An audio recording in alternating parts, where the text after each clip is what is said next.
welcome to episode 123 of the Nerds At Large Gaming Podcast. I'm one of your hosts, Darby Hellman. I'm Jeff Mayo. And I am special guest Jacob Hamill. Once again. Here once again. I know he's a regular right now. I feel like I have to embrace the 123 because that won't happen again until podcast 234, I guess. You know, hopefully we'll make it there. I was going to say, you think that'll happen? Hopefully we'll make it. I don't know. You never know. We'll see. that is a long time though. Well, this week is going to be a little bit of a different podcast. We are definitely going to like basic podcast mode and doing the whole decade in review thing. We are so original Always. But I think it's a very unique thing to have to look back on a decade of video gaming, 10 whole years. So that's going to be a fun time. But before we get into that, I just have a few housekeeping things. First off, we are on Spotfiy now. The Nerds at Large Gaming Podcast and the Nerds at Large Spoilercast are both on Spotfiy. Nerds and Dragons should be there soon. So that's exciting. And right now you can go on the Nerds at Large Spoilercast podcast feed or youtube.com/nerds at large, and you can watch me and Will react to or give our spoiler cast for Rise of Skywalker. Did we like it? Did we not? Somewhere in between? It's kind of somewhere in between. So kind of more negative. Did Baby Yoda make the movie? Find out. Have you seen it yet? I have not actually, okay. But I went and saw Cats. You did see Cats? I did see Cats. Can we just audible and not talk about video games? Just talk about Cats. Yeah, time out. Let's talk about Cats. Well, hold on, real quick. I'm just kidding. I don't want to do that. I don't want to think about it too hard. Should people see Cats? No, don't do it. I've heard people say like everyone's acting like this is one of those so bad that it's good movies, but it's not. It's just bad. I agree. Okay. That's a shame because I thought it was going to be one of those so bad it's good. It's like a 4 out of 10. Nice. It's not, yeah. I mean, there are some moments where you're just like, oh my God, what is happening? Yeah. But for the most part, it's just kind of like a bad musical with awful CGI. But Jacob, is it worth a Netflix watch? Absolutely. Okay. Yeah. Get a lot of alcohol because alcohol is way too expensive. I'm just looking at the trailers, looking at everything. It's like I can't imagine this not being an interesting experience, but I have heard people say like, no, I was actually bored. You know? Yeah, I was bored at parts. See, the thing that I didn't know going in is that Cats, we're doing it, Jeff. Okay, real quick. The thing that I want to stress to people that I did not know before going to see Cats is that Cats does not have a plot. That's what I've heard too. It is straight up just a musical about cats, and then a thing happens at the end, and that's the whole musical. Like there's no story to it, like whatsoever. Spoilers. Can you spoil something without a story though? You can spoil there isn't a story. That's the twist. But I just want to see Idris Elba be a cat. That is okay. So there's a part where Idris Elba takes off his coat and somehow, because I mean they're all naked because they're all in like CGI cats. Because it's a horny and bewildering movie. Yes, but somehow Idris Elba just seems more naked than every other actor. Nice. I don't. Nice. It was uncomfortable. Did you have a sexual awakening? Maybe. Okay. Yeah, did you find something about yourself? I definitely could not stop thinking about how naked Idris Elba seemed in that movie. He's just so naked. Taylor Swift, surprisingly not too bad. Not that naked. Yeah, not that naked. Shame. Man. Yeah, what a don't go see it. It's not worth your money. It's not as bad as people are making it out to be. But it is definitely bad.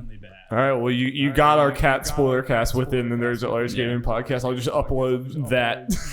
One more thing. Oh, please. I would love to talk for an hour and a half about cats. I would love it. A choice moment in the Cats movie is near the beginning when Rebel Wilson, as like whatever her character is called, I think it's like Jenny Annie Dots. The names are like glorious. I've seen the like. All I remember is Turkey Timbers.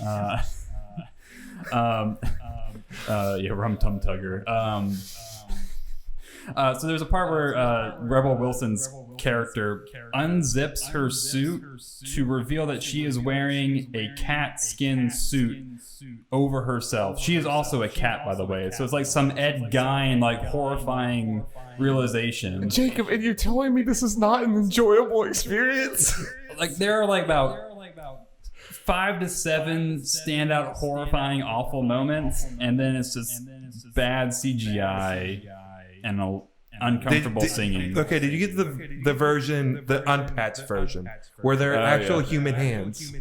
Okay, I went to go see it like a few days before that sounds Christmas. I preferable. don't think that they were fast enough. I'm pretty sure. Yeah, I think it was after that. Yeah, Okay. Yeah, because they were definitely. I was like, that's a human hand poking out from the cat, fingernails and all. So what we're saying is Cat's game of the decade. Yes. Yeah. They had to patch Cats, guys. Make it good.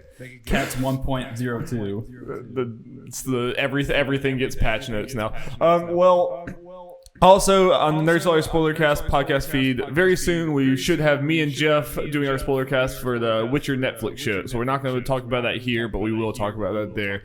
So get excited. And last thing before we move on, Nerds and Dragons, our D&D podcast that we just started last week. Episode 2 is up right now. So please go share that with your friends if you like it, so that we can get in front of some people. You know, we have a new opportunity of potentially, getting some new listeners because we're not doing a video game thing. This is kind of more of a evergreen content thing, and I'm really excited about it. I'm writing this stuff now, and I'm really excited to see how these guys destroy my story. I can wait till Alex fucks up being evergreen by just doing the current memes. And only the current memes. It's like 90% Baby Yoda memes. Even though most of it was recorded before Baby Yoda. All but the last episode, yeah. But there are some foot fetish jokes. Those are timeless. There are some foot fetish jokes. People have not gotten to that yet, so that's a little teaser for you right there. Stay tuned. It goes places. It goes some places. God damn it. It was all my fault. It was. It really was. I think it was everyone's fault. I don't take blame for this at all, but I think it's all of y'all's fault. You gave us the perfect setup for it, Darby. I just gave you I'm not even gonna spoil what the monster is. I just gave you a creature. I didn't even specify what it's nice feet. I said nothing about the feet, good sir. Nothing. Hey man, the artists in that D&D book, they had something on their mind. Yeah, blame Wizards of the Coast for our foot fetish. Will we awaken something in you when you listen to this? Blame Wizards of the Coast, not us. Anyway, let's move on. This is a video game podcast, not a cats and foot fetish podcast, which can it be? We're about 8 minutes. Damn. On the wrong podcast. Yeah. That'll be the next show, Nerds and Feet. Let's talk about video games. You guys, we are about to get to Year of Our Lord, NAC 2020.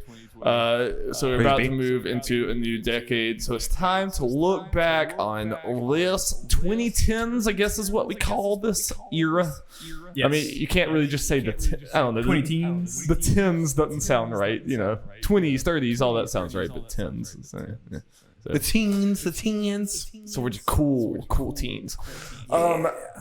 So I guess just like we're gonna kind of the way this is gonna be structured is we're gonna talk about some of the games that we think just are very influential games and trends that we think kind of dominated this decade and influenced it going forward.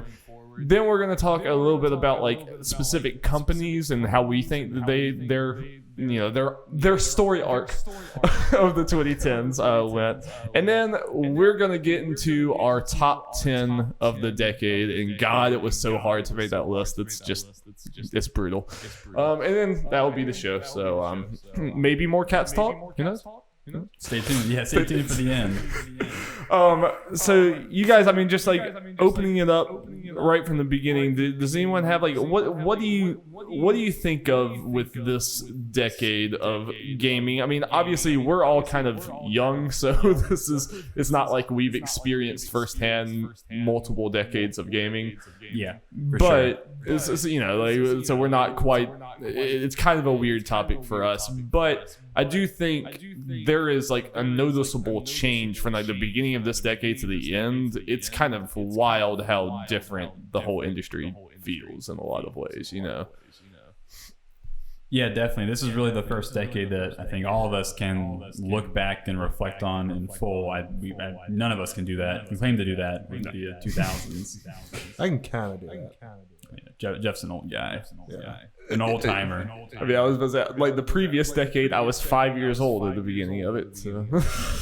At least for myself, I mean, when I was, in my early teens, I wasn't really into video games, and it wasn't really until a couple of years, 2012, around that time, that I really started to get back into playing a lot of games. Especially that's when I really started getting back into consoles and kind of having that conversation with people about new games that came out, and discussing kind of like the next thing on the horizon, which is not something that I did before that. So for me, I think this decade really kind of, I can really see how my tastes have changed as I've both grown as a person, and also how, what I look for in games has changed from 2010 to now. It's dramatically different. Yeah. What about you, Jeffrey? Kind of the same thing with Jacob towards the beginning of the decade. Didn't really play video games that much, or at least a lot more casually, where I played a couple games a year, and sometimes wasn't necessarily even just new stuff, just whatever I felt like playing at the time. And then it wasn't probably until, honestly, probably what sparked it is maybe the Smash for Wii U hype. Was probably what I think. It's probably the same thing for you too. Yeah, that was about when like me and Jeff started. Like every time we hung out, we were like, "Oh, what's the latest news on this?" And that's just not something we had really done before. Yeah, I think Smash really started that going. So as we go through this thing, especially when we get to my top, I had listed 30 games. It's going to become painfully obvious that I did not play a lot of the big hitters from the first part of the decade. Well, I think partly was because, honestly, at that time, it was very Western dominated as far as what were the big popular games, with mainly some Nintendo games sprinkled in there were considered big, and Western games up until kind of recently were not really my forte. I'm playing a lot more Western games now than I ever have in my life. Yeah. And obviously, especially since we started doing this podcast, I've played a lot more games in general, so it's kind of where my tastes have. Yeah, that's definitely, because it's weird. At the beginning of this decade, like we were all like middle school, high school, or something like that. Like I was 16. We just discussed it. I was 16, so I was halfway through high school. Yeah. Jeff's an old, decrepit old man. I'm an old fogey.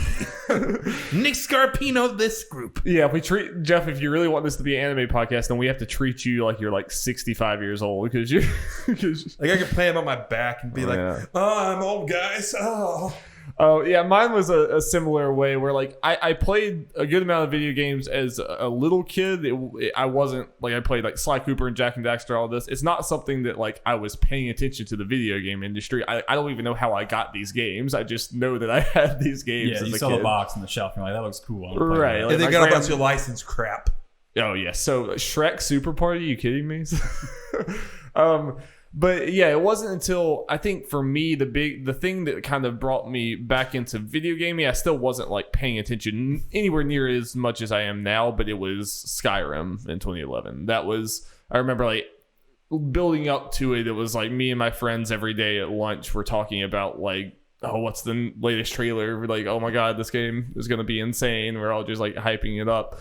And I think that was definitely what like kind of kick-started it. And then I think in 2013, like Last of Us and BioShock, I remember those two games coming out like 2 weeks apart or something crazy like that. I remember they were very close together, and I remember our entire friend group was just like so excited from that. And I feel like from that point onwards, I've been paying attention like more and more every year. Yeah.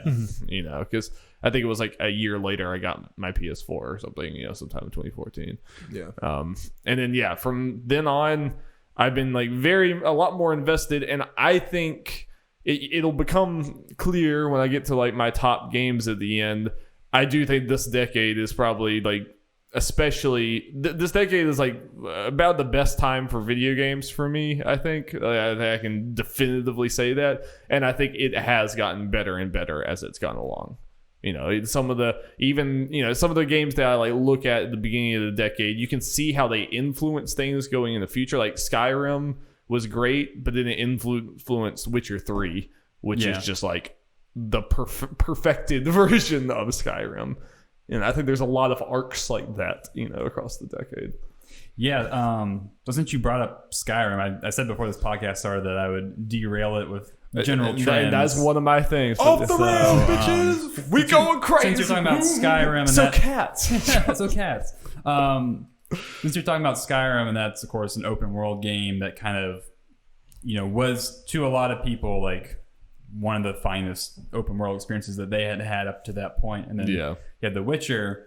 So I think something that really defines these past 10 years would be the proliferation of open world games. Oh, absolutely. Yep. Like the point where, especially around Witcher time, was like every big game had to have open world in it.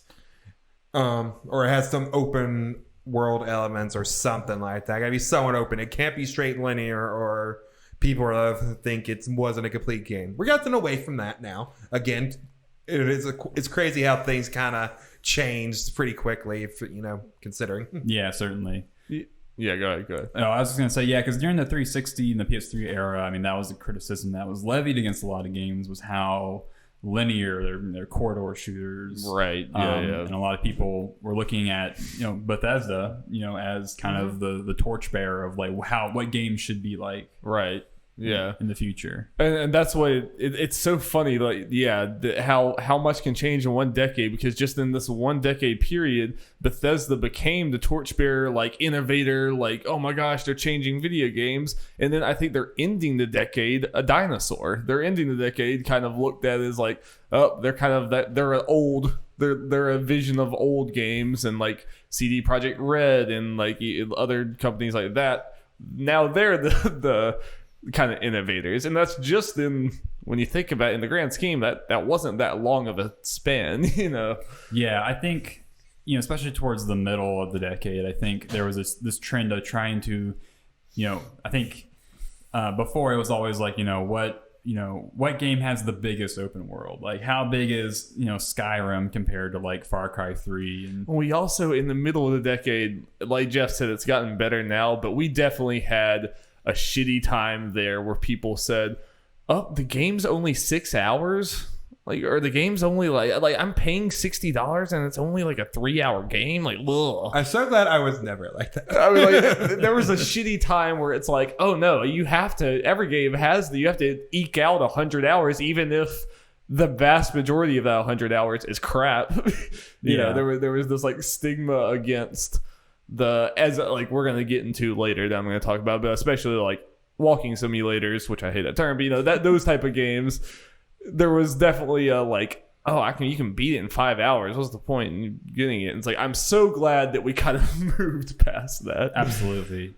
And there was just like this trend, especially, I mean, look at the Far Cry games, look at the Assassin's Creed games, and there was this trend of just trying to fill these worlds with as much content as possible, as many collectibles, the checklists, the insane checklists, and I certainly have, and I think I speak for a lot of people when I say that I got burnt out on that kind of model of open world. And I think with games like, I mean, you guys will have to speak for me because I've not played it, but I think games like Breath of the Wild and Red Dead Redemption 2, and even like games like Death Stranding kind of are taking and trying to change how we approach open world games. In interesting ways. That's what, like, kind of with the proliferation of open world games, we've kind of gotten to see the companies that get it and the companies that or even just the companies that are playing it safe and the companies that are kind of trying to innovate on the model, because there's just been so many of them. I mean, this decade is also kind of defined by Ubisoft. I mean, Ubisoft making like games that are good, but definitely like there's a formula to it. And it's like they got into that open world market where it's like every Assassin's Creed, Far Cry game, it's like put into a machine and it spits out a Far Cry game. Exactly. I think we're getting to the point now where even when Ubisoft it's not doing what it used to. Because for the most part, besides Odyssey, it feels like everything's kind of selling less and being received less well or whatever as the previous entries in those series or other Ubisoft games. Yeah, and I mean, I enjoy a lot of those games, but it kind of just gets to a point where, like, when the market is so saturated with open world games, even good open world games look bad because there's so many other ones you can play. May not necessarily bad, but boring. Yeah, or at least just like something that you can pass, something that I don't need to go out and play right now. I mean, like, I loved Far Cry 3, I enjoyed Far Cry 4, and then by the time we got to Far Cry Primal and Far Cry 5, I'm like, I'm done. I'm done. Yeah, I'm just done. And I look at them and I'm like, these are not any worse. Like if I had taken that game and given it to me back in the Far Cry 4 days, I would have loved it just as much as Far Cry 4. But it's just after a while, you get to a point where you can't. And like you said, that's why I loved so much that we got to Breath of the Wild and Red Dead Redemption. That it's like, no, we're gonna take this like format because this is a good game format, but we're gonna question, like, why are we doing this checklist thing? Like, why are we, like, is this actually fun, or is this just something that we do because that's how it was established that we do it? With those games, I see this trend of how you interact with the world itself more engaging, more impactful.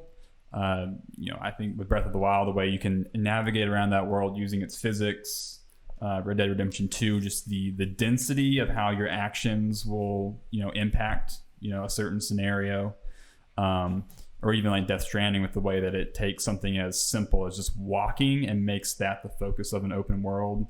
It's total opposite from like a Far Cry game where you're driving in a Jeep and then you jump out and you kill a bunch of dudes, you spray your gun, and then you go collect, like, I don't know, bird feathers or something. I need the bird feathers. It's very different, and I think that I don't think open world games are gonna wane in popularity. I don't really see game developers wanting to go back to more linear style of games, but I think game developers are going to be more considering how the player themselves interacts with the world that they created, beyond walking around and going on quests and like the Skyrim model. Yeah, we're already kind of seeing that, at least from some big examples of people continuing to innovate on the open world stuff and not just going just the basic checklist. For example, Cyberpunk's coming out in a couple months, and that's gonna be a crazy cinematic story related thing, which could be completely elevates like story and choice stuff in an open world game. Then you also have stuff that's looks like it might be more in the Ubisoft formula, but a spin on it is Watch Dogs Legion, where that's a great example. The twist of you being able to play as anyone and recruit all those people and do a whole bunch of crazy stuff with that. So luckily we are seeing people, while they're still making open world games, doing some interesting stuff with it. Yeah, and even games like Outer Wilds. I mean, that is technically an open world game, but it's kind of taking this kind of thoughtful, philosophical approach to it, and also elements of like a roguelike, and applying that to an open world, which is very fascinating. Yeah, I think that's the future of the open world genre, is either like blending it with other things, or just taking some of the things that we take for granted about an open world and kind of like playing with them, turning them on their head. And I mean, you saw that there were so many times like in The Witcher 3 where it's like The Witcher 3 has like, it does have the main quest, side quest, Witcher content, a contract. It has like the tiered of, this is the super important stuff, slightly less important stuff, like really like just really side stuff. But there's so many times you would go do like a Witcher contract, which is like the lowest of the low on the quest totem pole thing.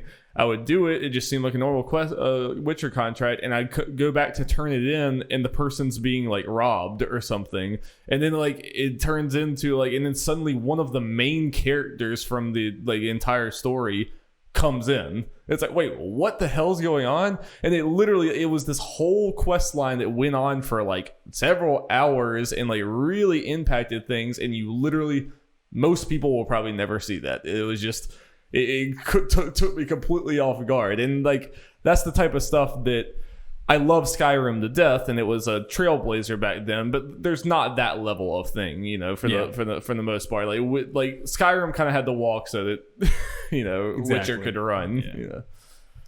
But talking about Skyrim, though, I mean, I really do think that Skyrim, like without Skyrim, a lot of these games that we love now would not have happened, because Skyrim was like an insane moment where like that game has sold over like 30 million copies.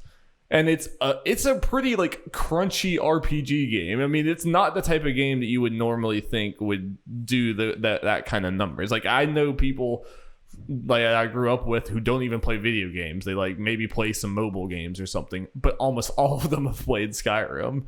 And it's kind of interesting to look back and see like how exactly did Bethesda get that? You know, there was something just inherent about the marketing of Skyrim, like there's that trailer with like the dragon landing, right. And they just something about the way they shipped that game. And I think, like you said, it was because it stood out so much at the time. It was, wait, I can just go anywhere, I can do whatever.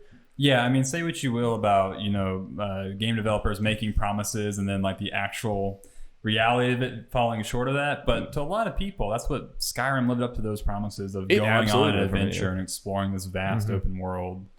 And having your actions and your character kind of matter in the grand scheme of things.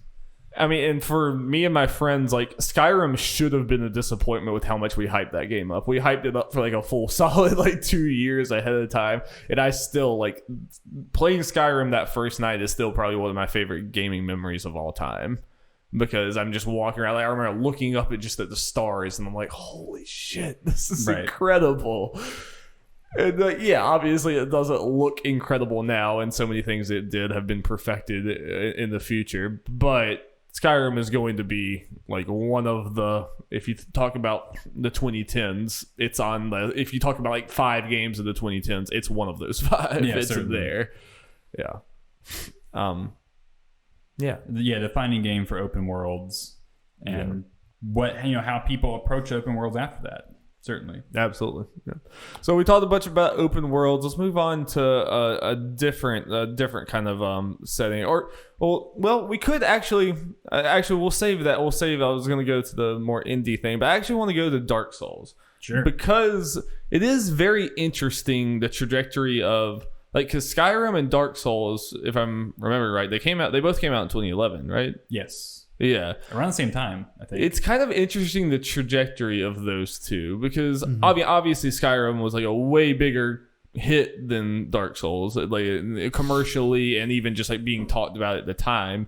But it's kind of interesting that FromSoft has actually been able to replicate that Dark Souls magic for an entire decade, and just like amplify it, stretch it in different ways, and still like FromSoft is like more relevant now than they were then, whereas Bethesda has kind of like bled out that as they go. So I mean, what do you think? What is it about these games that has just like stood the test of time so much? Well, I think with Dark Souls, I mean, as we all know, Demon Souls came out before Dark Souls, I think in 2008 or 2009. But that was exclusive to the PlayStation 3, which, as we all know, at launch, the PlayStation 3 was being killed by the 360. $600. Yeah. Hell yeah. Yeah, and people were not happy about that. And so, I mean, Demon Souls had this cult following, and the people were very passionate about it. I think actually GameSpot named Demon Souls their game of the year. If you go back and read some of the comments about people that, are mad. It's really hilarious to kind of go and read that. I would encourage people to do so. It's really no, Jake. We tell people to do the opposite. But yeah, I mean, but Demon Souls kind of cultivated this, this cult following, and I think around the time too, game companies were trying to. I mean, you had the Wii. Game companies were trying to appeal to a larger audience, and there was this constant. I think we look back on it, games were not as hard as they used to be. Or how they used to be perceived. And so when Dark Souls came out, I think it really captured, it reignited interest in, games can be hard, they can be punishing, and a lot of ideas like, Dark Souls did not invent the corpse run, but it repopularized that idea to a lot of people. It also helped that the aesthetic of it all and the lore going into being really good as well. Yeah, I mean, just think about that game, like how atmospheric Dark Souls is, how difficult it is, all these very video gamey mechanics, and just how weird that must have been in 2010. That's the fascinating thing, is to think about it like in retrospect, because like now, like you said, they've they've perfected this over and over again, just proving that FromSoft is one of the best developers of all time. I mean, it is a fact. But back in the day, like, yeah, even from the difficulty and the style of that, but even the storytelling, that kind of storytelling was just not really a thing back then. Like, you had games that were like purely gameplay focused and like no story at all, and then you had like kind of narrative, like traditional narrative games. This was like something in between, where it's like, you know, you just kind of like, you get this mysterious story by just existing in the world. And yeah, I bet if you go back to 2011, there's a lot of people saying like the story is bad, or there's no like, there's no cutscenes, there's no this. Cause, like, games were super trending to be more cinematic. That was what they were pushing with new hardware. And here's a game that's very uncinematic in a lot of ways, and that's why like gameplay and story, it's so interesting that like FromSoft really this decade, gameplay and story wise, they have pushed against the grain.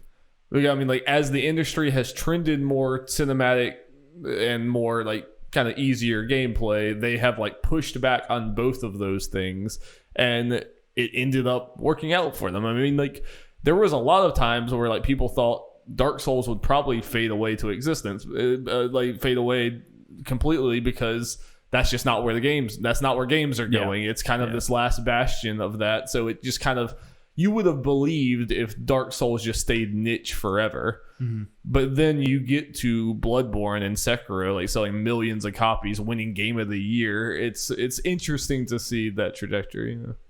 What's also interesting about Dark Souls 1 is that if you go and you play Dark Souls today, it is not the same game that it was on launch. I mean, in case people didn't know, I mean, for lack of better words, they kind of slowly installed easy mode into Dark Souls, because there were so many things. Finally, I could play. I mean, if you go back and you read just how the Dark Souls was at launch, you're like, I don't understand how people could like this game.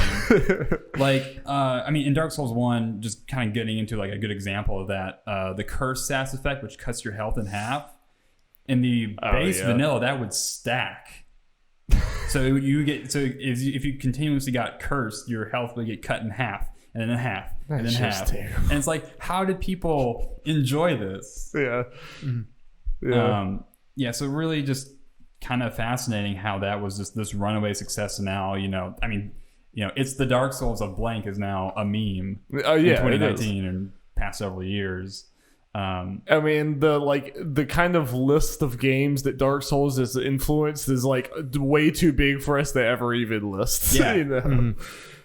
It's even in small ways, and that's like on its base form, I guess Dark Souls is like an action game, but it really is its own genre. I mean, and you've seen people take that formula and turn it 2D with like Salt and Sanctuary, even Hollow Knight. You see that, and then you see Jedi Fallen Order, where it's kind of more of a mass appeal version of it, but it's straight up taking like the bonfires and everything else, because it's just a core gameplay thing that just kind of works. Like I said, like bonfires, like these checkpoints, the whole corpse run idea, reading item descriptions, which I imagine in 2010 it's like, even what? Just though something that I feel like I wish.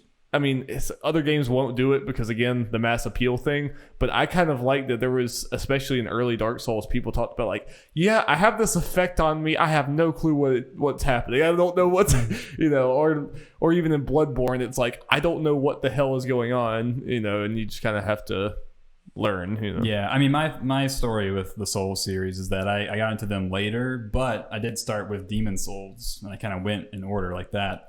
And man, like that first World 1, Level 1 in Demon Souls, where you're on that bridge in Boletaria, and I was just on that bridge for like 2 hours trying to move past, and like, every little step of the way, every little getting past these, this group of enemies, getting past that guy, it just felt like such a victory.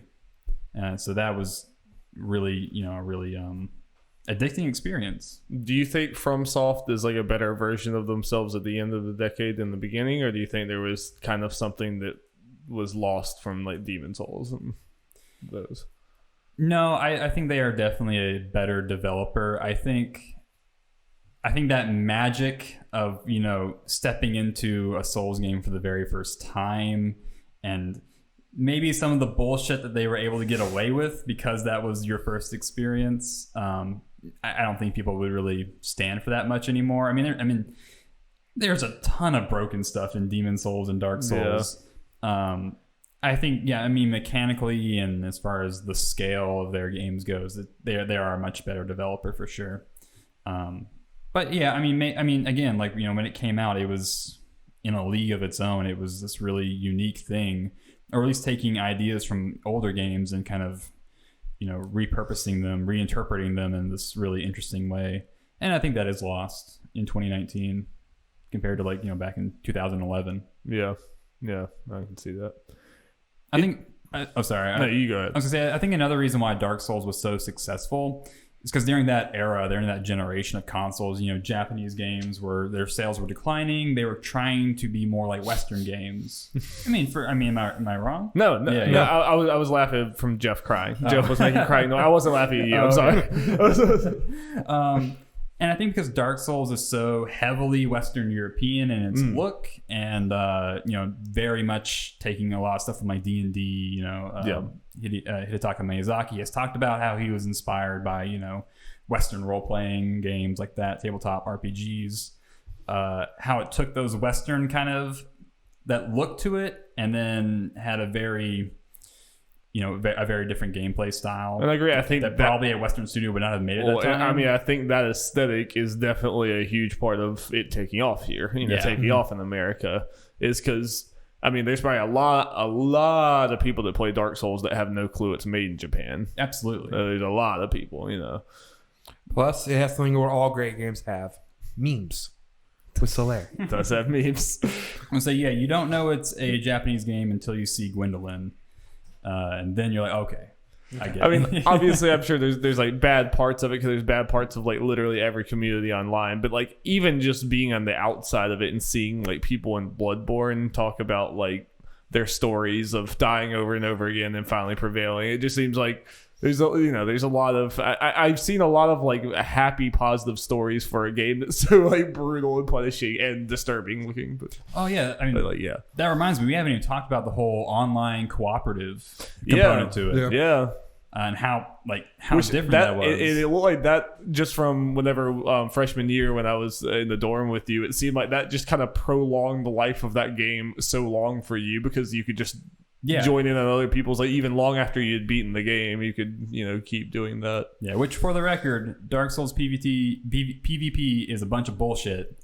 It is not fair. It's like you go to fight people in the alley, and you come up with like a knife, and they have like guns. And it's like, this is not fair at all. But that's Dark Souls PvP. It's ugly, it's awful, it's broken, and it's great. And it's great. But yeah, even like Demon Souls, like that game, rest in peace, Demon Souls' online servers. But well, Jacob, it's because Blue Point's making a remake. I hope so. I think it's happening. That'd be awesome. They had a boss that was a literal player that came in that connected online. The Yellow King, I think that's or the Old Monk. Which is especially think about when that game came out. Yeah, like how insane that was. And I think, and that's a trend that you see, I think, throughout the decade is, this kind of, as, co-op and, connecting online and playing with people that's not, it's far away from you, and how games can have this shared community and online experience is definitely a trend. And I think Dark Souls kind of showing that you can do that in a mostly single player game is a huge innovation and something that we'll see more of in the future. I agree. Well, let's change gears a little bit. And Jeff, if you want to interject with something of your own at any time, like go for it. Otherwise, I'll just kind of keep going down the paths of like things that I have on the stock. Okay. One of my biggest things that I think, and I had to actually kind of check and make sure it was 2010 when this game released, but Super Meat Boy. Wow, I think baby. Super Meat Boy is kind of that is like there's several points you can see of like the indie game movement like rising in different eras of it, But Super Meat Boy really kind of, at least to me, feels like the genesis of, like, you know, if it wasn't for Super Meat Boy, I do not think that the indie game market would be anything like it is today. I think Meat Boy started it, but like Shovel Knight was and it's like, okay, that's the thing now. Carried it across the finish line. Yeah, pretty much. Well, I'm glad you brought up Super Meat Boy and Shovel Knight, because that's the next big topic that I wrote down on my notepad, is the rise of indie games. Yes, yeah. Something that we have to talk about. Oh yeah, it's discussing such a 2010 to defining 2019. thing. And that's such the thing that kind of like separates this era of gaming so much from any era previously, is that that was a game that was made by two guys made that game, and it was, I mean, it sold like 1 million copies in 2 years, which is crazy. Oh yeah, for that time, for back then. Bank. I mean, like, indie games like that just wasn't even a thing. I mean, even smaller games, it was made by big studios and everything. That did not happen, and they made Super Meat Boy happen without any of the tools available to make it happen. Like, they had to, I mean, the Xbox Live, like the Xbox Summer of Arcade, like that kind of stuff like started to come up, but like they didn't have Indiegogo, Kickstarter, I'm just gonna put my game up on Steam, I'm gonna do this. Like, that just was not a thing then. And if you go watch like Indie Game the movie and you like see the backstory of them, like that could have crashed and burned, and almost did so spectacularly. Like their lives could have been ruined from this. And it's just such an inherently awesome story. And now, like, I get to see, like, I remember Super Meat Boy first coming out and like seeing the things like with this happening, and it's kind of crazy that just like I remember that, and like to think from that point to where we are now, where it's like we have indie games that are like winning Game of the Year in a lot of places and like selling millions of copies and everything. It's crazy, that evolution. You know? Yeah, you look at 2010 and then you look to 2018, and Celeste is nominated for Game of the Year. To a lot of people, you know, one of the best pixel platformers ever. Absolutely. And it has an amazing story to boot. And then this year with Disco Elysium, who won the most awards at the Game Awards.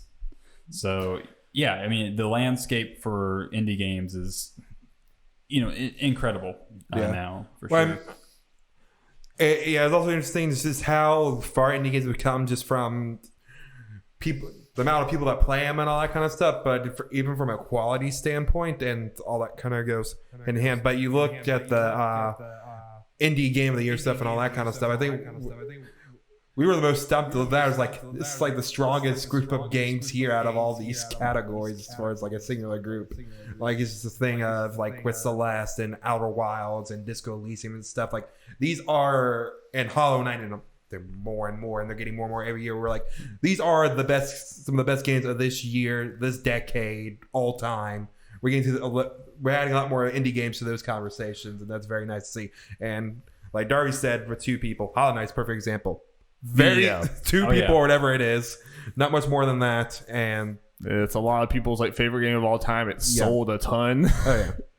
Yeah, the lines are getting like blurred, because just like indie games are just becoming way more and more like, you're always gonna have like the Red Dead Redemptions, the God of Wars, or whatever, the stuff that's just like multi-million dollars. But you're starting to see a lot more people, like, there's a lot of people that just like their tastes align way more with just indie games. Like, you could right now just say, I'm just gonna play indie games this year, and you're gonna have a good year. You're gonna have a very good year. Yeah. And kind of like, I know Reggie's a meme, but like Reggie's speech about like how like indie games are where the innovations that eventually get into like bigger games start, because that's where they don't have to answer to anyone. They can just do whatever weird idea comes in their head, and then eventually the good ideas are going to get taken by AAA things and goes forward. So I mean, without this indie game, like this indie market exploding like this, I think the AAA games you love would be significantly worse.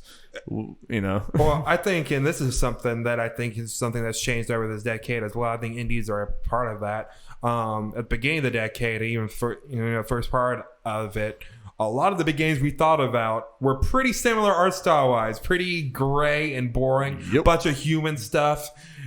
the most we got, is it fantasy or sci-fi, and that's the gist of it. But as we got on more art styles, are people are more okay with it, and different art styles, unique ideas and stuff are more accepted on it. And I do think that's part of indie stuff exploding, because you got stuff like Cuphead, that's the 1930s or whatever, art, and then obviously stuff like Hollow Knight. And when we look at like the Game of the Year nominees, let's say even in 2014, the first year, and the nominees for this year, I bet we'll see a lot more diversity as far as how games actually look. And I think the whole art style change is also something that's very positive for more diversity. Not even just art style thing. Like, can you imagine if we had gone back to like the beginning of this decade and showed someone Overcooked? They would say, "What? I'm cooking?" Like, they would. Yeah. All the comments would be like, "This isn't even a game," or "This is this is down." Like, if I wanted to do like chores, I would just go cook anyway. Well,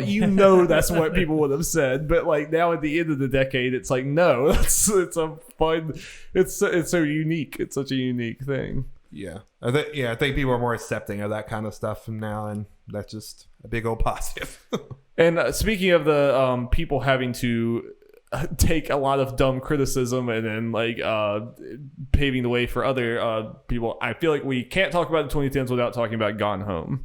Yes, I think Gone Home is definitely arguably one of the biggest flashpoints and like kind of turning points for at least like one section of the video game industry, because it's easy to not think about it now, because Gone Home doesn't seem, I mean, it's still a highly unique game even today, but it doesn't seem like something that like crazy past the norm, like unacceptable or something now.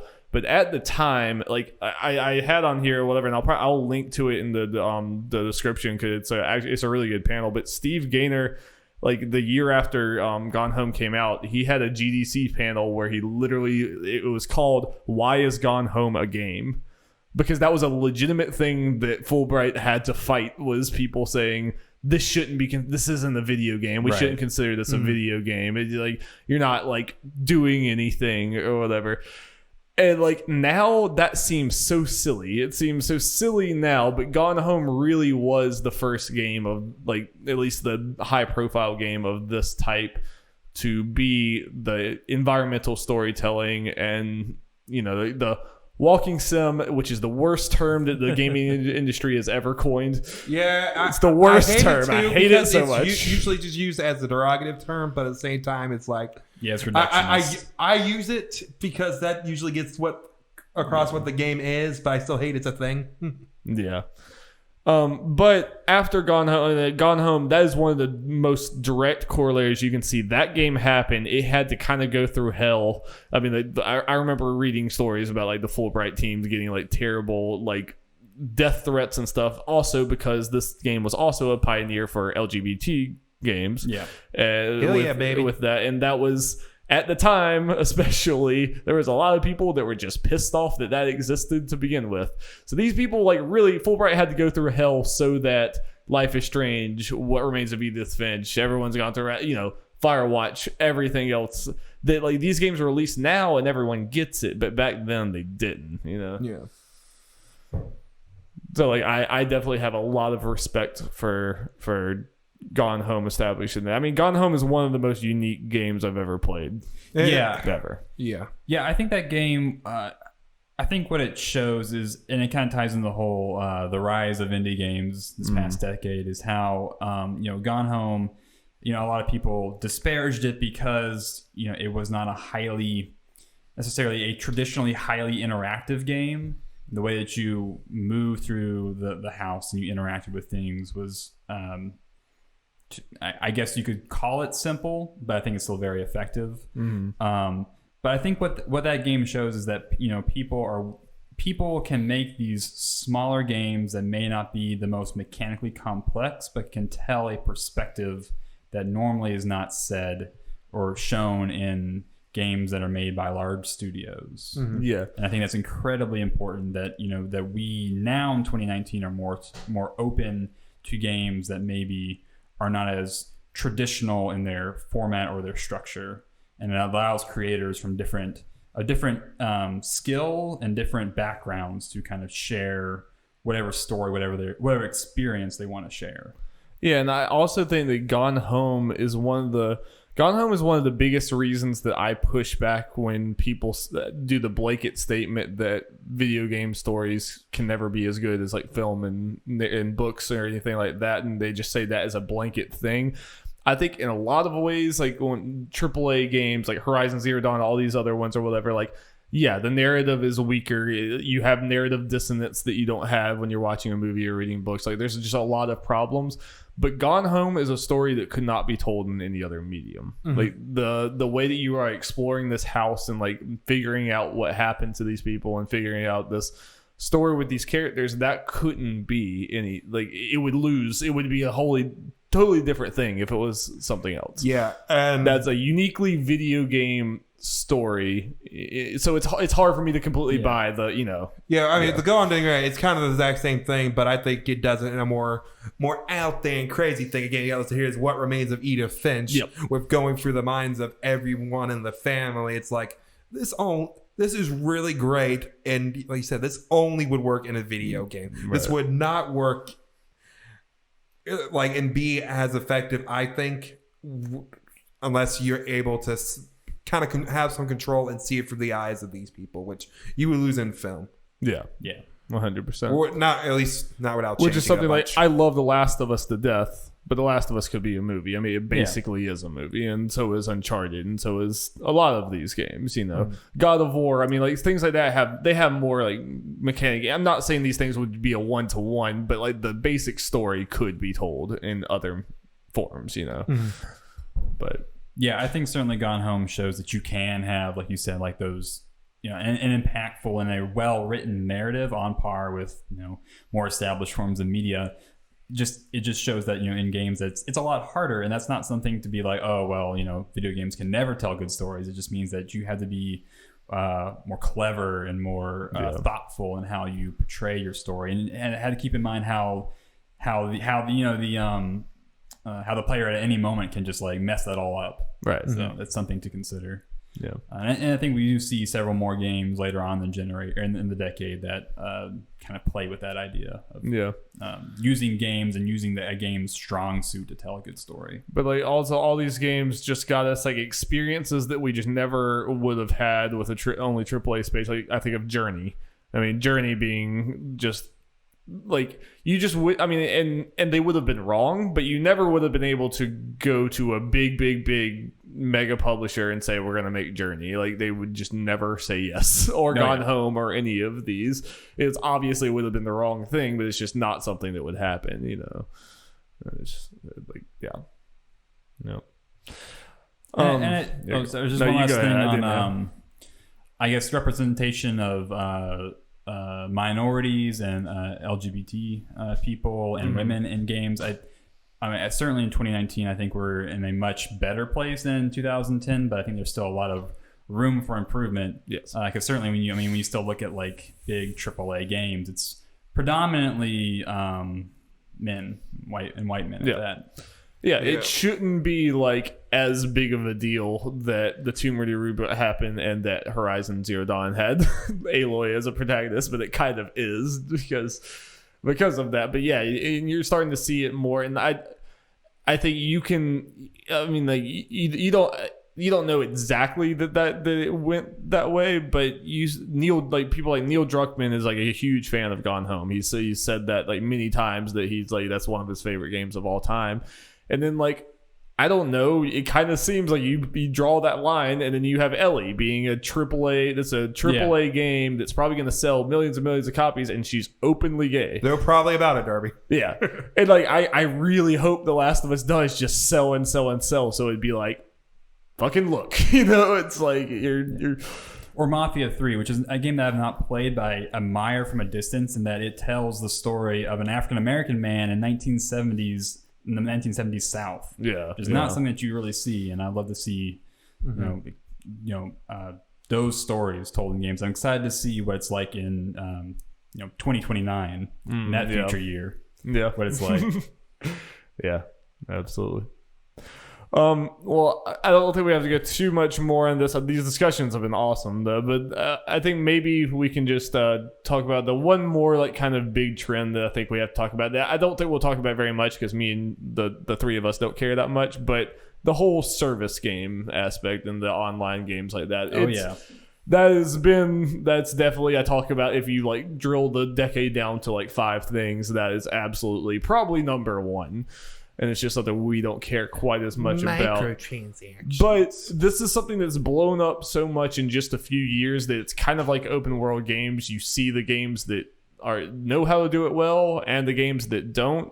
But I feel like this is even more turbulent because there are good service games out there that just won't succeed because it's not just about making a good game. It's about hitting people at the right time, having like some marketing stunt, for lack of a better word, with like Apex. Like, I promise you, if Apex had a traditional release, we wouldn't be talking about Apex right now. It would have crashed and burned. It's a really good game, but it needed to like launch in this special way. So overall, like, this whole trend, I think, is good and bad, but I think that it's making a lot of executives want to put money down on a service game, even if they don't really have, even if it doesn't really, there's just a lot of games have to fall when your entire model is, we want you playing our game consistently, year in and year out. Just by the nature of that kind of game, you can't do a lot of them. So it's really hard to stand out. Yeah, it's really become a bloodbath out there in regards to, like you said, like those types of games as service type experiences. I do wonder, like, when will it reach like a boiling point? Like, at what point does it become too much? And like, I don't know, like, do companies start to hurt when they put these types of games out and they fail? I mean, some already have. Yeah, I feel like we're seeing it more and more now as we are getting the kind of different kind of games, because we got an example on here like Destiny and PUBG and Fortnite, which are all service games, and you have like Final Fantasy 14, right, Overwatch.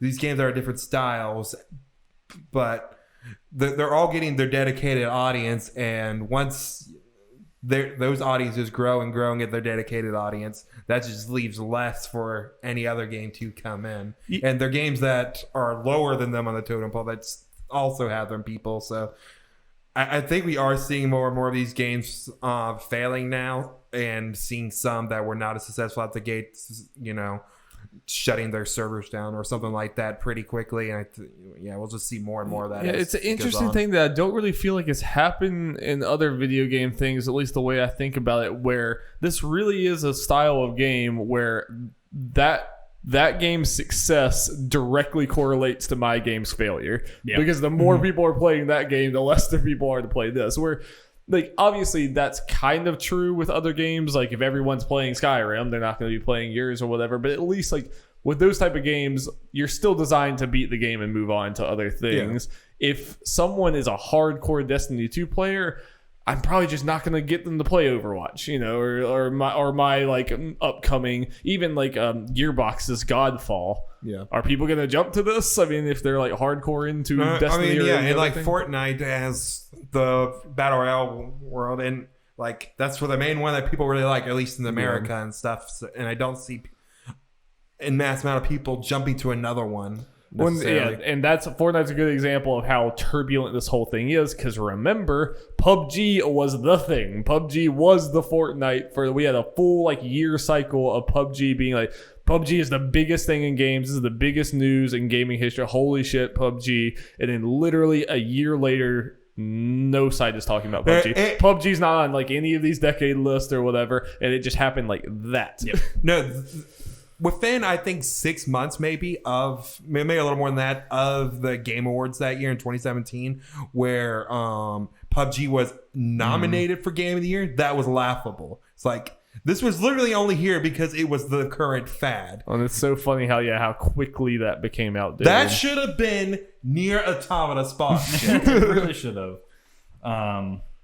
Yeah, it's kind of fascinating how now like we don't really bat an eyelash at games with microtransactions, with games as a service, paying for things that in the past, like people fighting games DLC models. Yeah, people usually didn't pay for. So it is really fascinating. It's not something that I don't really engage with these types of games, so it's not something that I am really knowledgeable about. But we're at a point to where developers will not put in microtransactions on the day of release, and then wait a few months and then put them in to get a better review score on launch day. Fucking do that with Crash Team Racing. That's what I'm saying. But I think Crash Team Racing is like the ultimate, you can kind of draw the line in the sand of what the hell is happening. That's literally like a remake of a kid's racing game. Yeah, it's just a remake of a children's racing from the game 90s. From the 90s, and you're adding that's one of the few things you're adding in here. Everything is like a remake of this. I'm like, but here's microtransactions because we're Activision. We just can't fucking help ourselves. It's just, oh boy, yeah. We probably won't really get into that, but obviously monetization is another huge thing about this decade. It kind of goes hand in hand with service games, and this is. I feel like the whole service model, I feel like especially we're already starting to turn the wheel, but there was a while there where everyone's like, oh, all games are going to be service games. Oh no. But I feel like we do this for every type of game where there was legitimately people who thought that Gone Home was going to destroy interactive games. There was legitimately people who thought that, and that just seems stupid now. And I think us thinking that games as service is going to take over is going to be stupid because I think the industry is going to correct itself.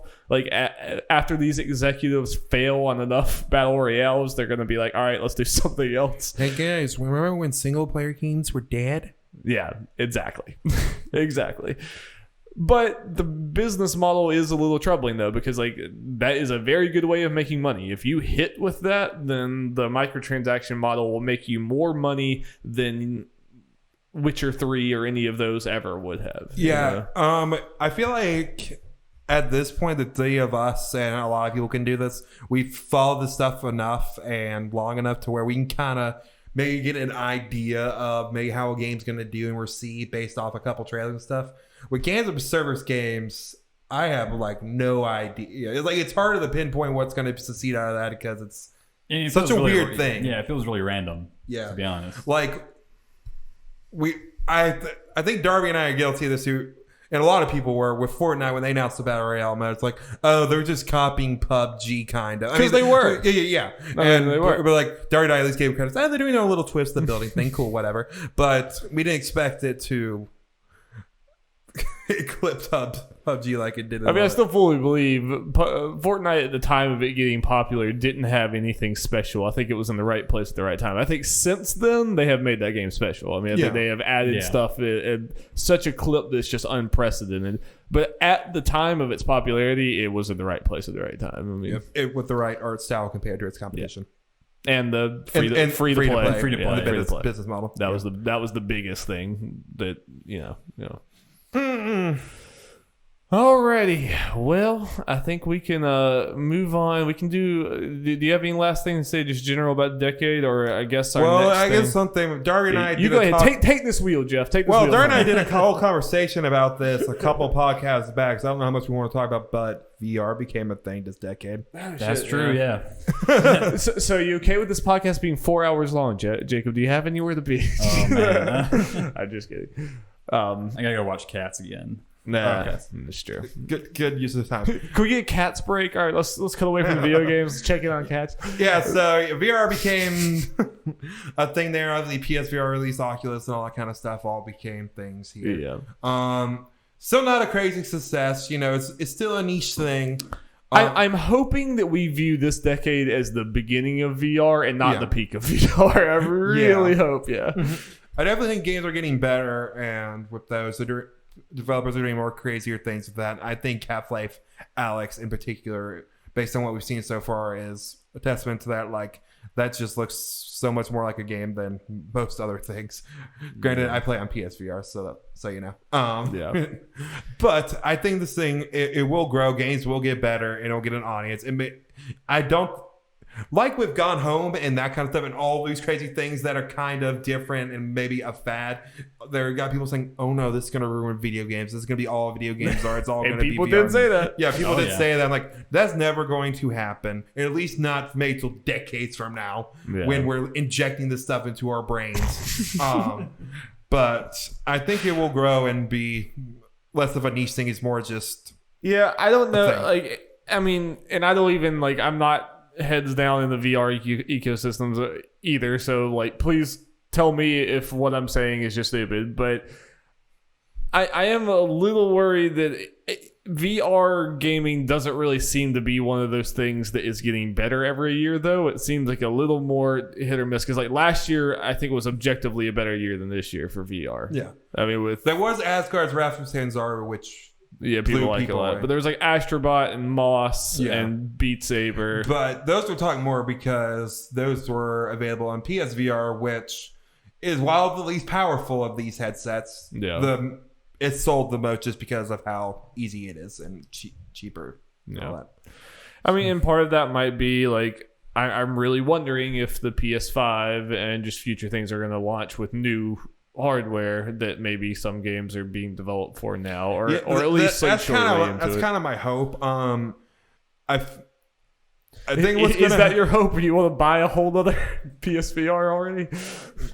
I mean, depending. I mean, I want to get it right. I want to get it right away, but I would see. But I would be okay with maybe if they were waiting to hold off on some stuff to make it on there, so they can do more interesting stuff, just from a gameplay perspective and game development perspective. It is still just so hard. If you want to be a VR studio, you are taking a massive risk. I mean, because just the ceiling is just not very high. Like even if you take off, it's hard to recoup your costs. I mean, and so inherently VR games are always going to be kind of smaller games because it's already expensive to make a VR game, period, even if it's a simple one. And then like you're not going to put a bunch of budget on top of that because chances are no one's going to play it. And even if the VR audience does latch onto it, it's a pretty small audience. So you're going to get, I mean, and I think within those limitations, you get awesome games. Astrobot, it's not like pushing budget and it's amazing. I mean, they did great things, Beat Saber.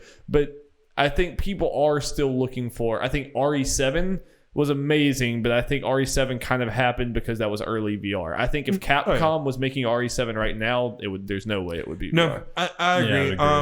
That's Half-Life Alyx might be one of the games more than it's a game I'm not getting that I want to succeed more than anything. Yeah, I can understand that. Yeah, because again, it's doing a bunch of crazy things. I think it can get people into VR and show, hey. Because it is Valve and they have a lot of money they can put in this. I think they actually are doing that. So, hey, this is what you can do with VR. This is what VR can be. And it's not just saying that to consumers, it's showing that to developers too. Showing like, hey, you can still be very creative and do crazy stuff in VR. So, I have hope for it. I'm going to be watching that Half-Life Alyx stuff closely. Yeah. And speaking of that, I was thinking... I thought of when we were talking about maybe Sony's holding up over PSVR 2 or at least with the PS5. Astrobot 2, baby, let's go. Oh, yeah. You know I'm there. Well, I said I wouldn't get a VR headset right away, but if they not Astrobot 2, that'd be one thing where like, you got me one step closer, Sony. Yeah. Yeah. All right. Well, I mean, I think we've pretty much talked about a lot of this, like games that would be influential. We pretty much talked about all those four. We've talked about a lot of these companies. Are there any like remaining things, Jeff or Jacob, on the companies that you want to talk about, or any other just decade things? Basically, anything before we get into our top games. I don't think we have to talk about all the companies we have here because we did kind of talk about Bethesda and From Software in here, but I don't know. I think it'd be fun going through. And Ubisoft and stuff. Yeah, and Ubisoft going through some of these other ones we haven't done to just kind of talk about where they are. I'm just making sure. When they're at the beginning. Just making sure. Jacob, are you okay for a long podcast? This might be a long podcast. Okay. Yeah, where they are from the beginning of the decade till now and kind of in between, whether it be good, bad, or whatever. Yeah. So, first one I got in here is one we talk about a lot. It's just gotten better over the decade, and that is Capcom. Yes. No, this decade is just absolutely insane from the beginning to the end. This has to be the biggest glow up. Well, I wouldn't say it would be the whole decade. I feel like it was kind of like halfway through the decade when it really happened. Yeah. and then it's just been just how bad how much like people were legitimately worried about the future of Capcom just not that many years ago. I mean, first part of the decade was Resident Evil 6, so Yeah. Yeah, I mean, in general, I think you can point to a trend of at the beginning, Japanese game studios kind of losing their vision, and then towards the end, now definitely on the rise. You even have like Atlas, having like Persona be amazing, and even Nintendo coming back. Like I mean, I already knew that, but the more we've talked about it, it's like that really was a rough time for Japan, wasn't it? The early part of this decade. Yeah, for the first part of the decade, From Software stands out as a Japanese company that actually did come out pretty well the first part of it. Then Square was kind of floundering with its Final Fantasy games. Obviously, yeah. I didn't think about it this much, but man, that was a rough time for that entire country when it comes to games. Yeah. But no, legitimately, I would be fascinated to see if there was like a complete executive overhaul at Capcom, because something happened. Something happened starting RE7 onwards, where it's just like we're doing everything right. We have Mega Man coming back, everyone likes it. We have Devil May Cry coming back, and everyone loves it. Well, just Resident Evil. We have two different SKUs of Resident Evil, and people love both of them. We're doing the new and the old together. It's and Monster Hunter World. being a huge the biggest game they've ever made. Yeah, starting on like portable consoles for weirdos at the beginning, and now it's one of the biggest, most popular Monster Hunter PSP, baby. Let's go. Oh, and Monster Hunter did what Square failed to. I'm sorry, Jeff, but Monster Hunter did what Square failed to do with Dragon Quest XI. Square really wanted Dragon Quest XI to take off outside of Japan and in the West and everything. It just didn't happen. Yeah. But Monster Hunter comes out here, and this was like a Japan only, probably even like less than Dragon Quest. It feels like no one played Monster Hunter around here really, and then like it went from that to being one of the best. Well, I think, games. and the difference is between Monster Hunter and Dragon Quest, in my opinion, is a lot more of Monster Hunter can be inherently appealing to the Western audience in a way Dragon Quest generally, unfortunately, cannot, other than Akira Toriyama's art style, for the people they started marketing Monster Hunter well. They put it on platforms people actually played, and that worked out for them. They did, but they also, it wasn't just the like putting it on Xbox and PS4, because they also made Monster Hunter World a way more Western friendly and kind of accessible game. Then like I have no interest in playing those other Monster Hunter games, Monster Hunter World, and like I'm not alone at all on that. And I'm not even saying this is the wrong thing, that they made the wrong call with Dragon Quest, but Dragon Quest is a very traditional series, and like Dragon Quest 11 is a super traditional game. I'm not even saying that's a bad thing, but it's not something that's going to get you taking off in the West. And I think that's why you look at like obviously Final Fantasy and Dragon Quest are like sister series. Basically, they're like competing with each other throughout history. And I think Final Fantasy has seen more success because it experiments. It's also seen a lot more lows, but I think that like it took off in America because of that experimentation. That Dragon Quest 11 and Monster Hunter World were wanting to accomplish the same thing, but they had completely opposite ideologies. And I think Dragon Quest 11 sadly was just never going to work. Again, I don't think it needed to change. Dragon Quest 11's great, but as far as just appealing to, but who wants to appeal to the Americans anyway? Fuck those guys. Fuck them. Yeah, Dragon Quest 11, like you said before, it's such a tight traditional formula that you can't really change too much about it without it, kind of losing what makes it a Dragon Quest game. But Final Fantasy also started that way. I'm just saying, Well, I'd say, Final Fantasy since like the 90s has been like that. Yeah. We can do whatever really, but Dragon Quest is not that at some point, they slowly kind of started transitioning, like where each game felt like a Final Fantasy game going into the next one, but there were still some changes there that kind of you see big changes if you jump from like 7 to 13 and stuff like that. But as the games went on, it felt like a bigger thing. Unfortunately, Dragon Quest kind of pigeonholed himself into this whole, this is just what we are. Well, I guess we might do MMOs. This is not what this podcast is about, but like, I would say I would say like I would actually kind of disagree with you're saying in Final Fantasy like you'd only see the big change if you go from 7 to 13. No. I'm saying there might be some. I'm saying there were kind of smaller changes there, but they still feel like Final Fantasy games.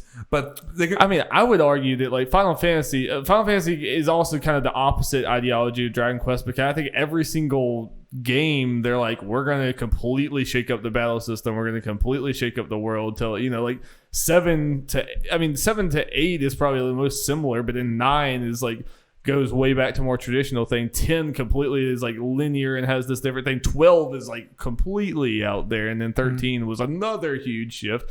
15 another huge shift. I think all those games are like actually pretty different from each other, like way more so than Dragon Quest. I mean, I'm not disagreeing with that. I'm just saying it's kind of more of an incremental thing, not like, I don't know.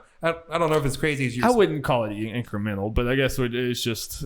I mean, that's just the way that I see it. I think at least for them all being in the same series, I feel like they're pretty drastic changes, but it's just a difference in ideology. But like what we were talking about with Monster Hunter. Tune in next week for Final Fantasy versus Dragon Quest Part 2. No, dude, and I'm not even like, I love this conversation. Like I love having. No, good. I'm not like.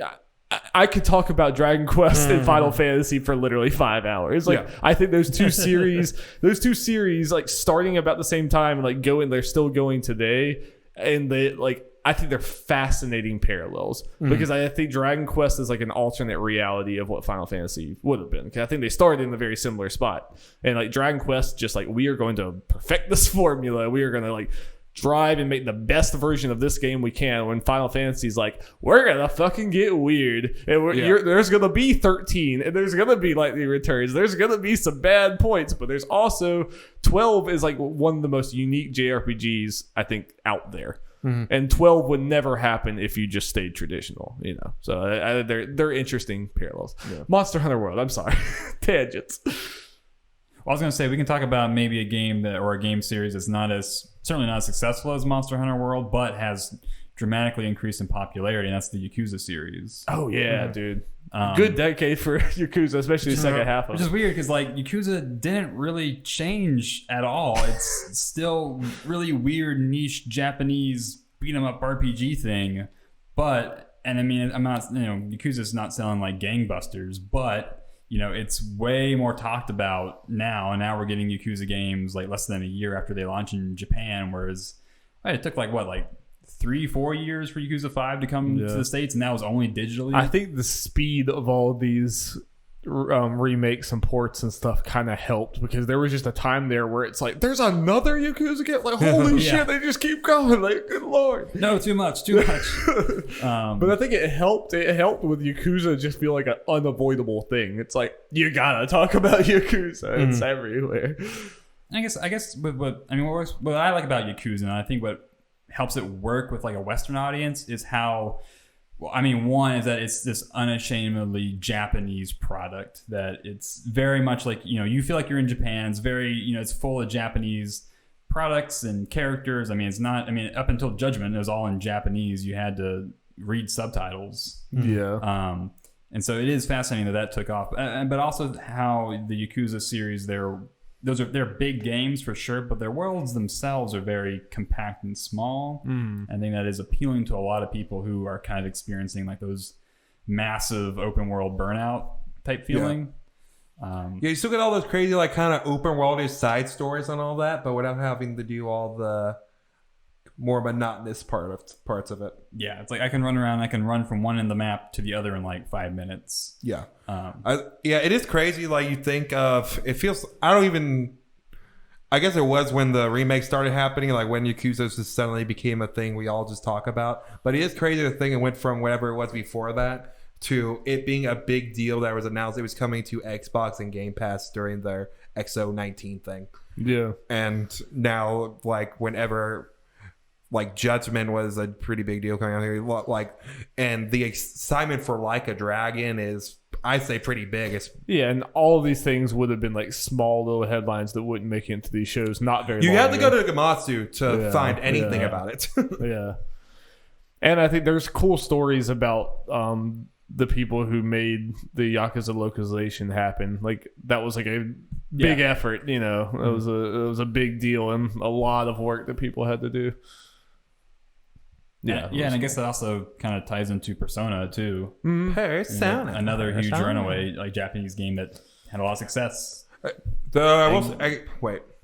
And got people like me who had, there's so many people that had never played Persona 4 that had gotten their Persona 5 because it was just and I mean when you compare it to like Persona 3, which I think came out in 2003, you know, I mean there's a lot of improvements, but it's pretty much the same game. Yeah. And so you know, I was double checking. I forgot when exactly Golden came out. I was getting mixed up with the regular Persona 4, which came out last decade. But Persona 4 Golden, despite it being on the Vita, I think it's when people actually started talking about Persona. And then obviously Persona 5 took it to the next level and beyond.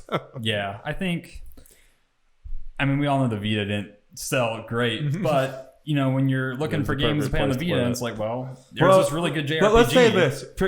The Vita sold like 1 million copies. I know it's sold more. Just stick with me. Like everyone who had it played Persona 4, which is that alone is more than any other than people played any other Persona game. Yeah, that is very true.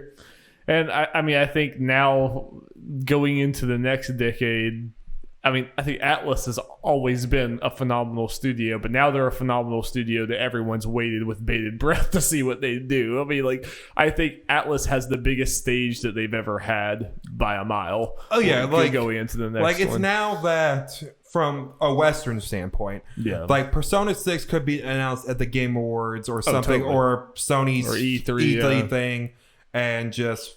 that could be the biggest announcement of the thing. Oh yeah, I'd be losing my damn mind. Yeah, I mean, but it would be one of the biggest announcements of the thing now in the West, which obviously is a lot more than what I said before. It was kind of a niche thing that only a subset of it were following the announcements from Japan, and now it's like, well, now whenever you do those announcements, you better have an English translation right away. This is another one. This is kind of like, this goes along with Monster Hunter and a lot of these other ones. We've seen so many Japanese series try to break out in the West, and a lot of them fail, some of them succeed, and this was I hope Tales of Arise is one that succeeds.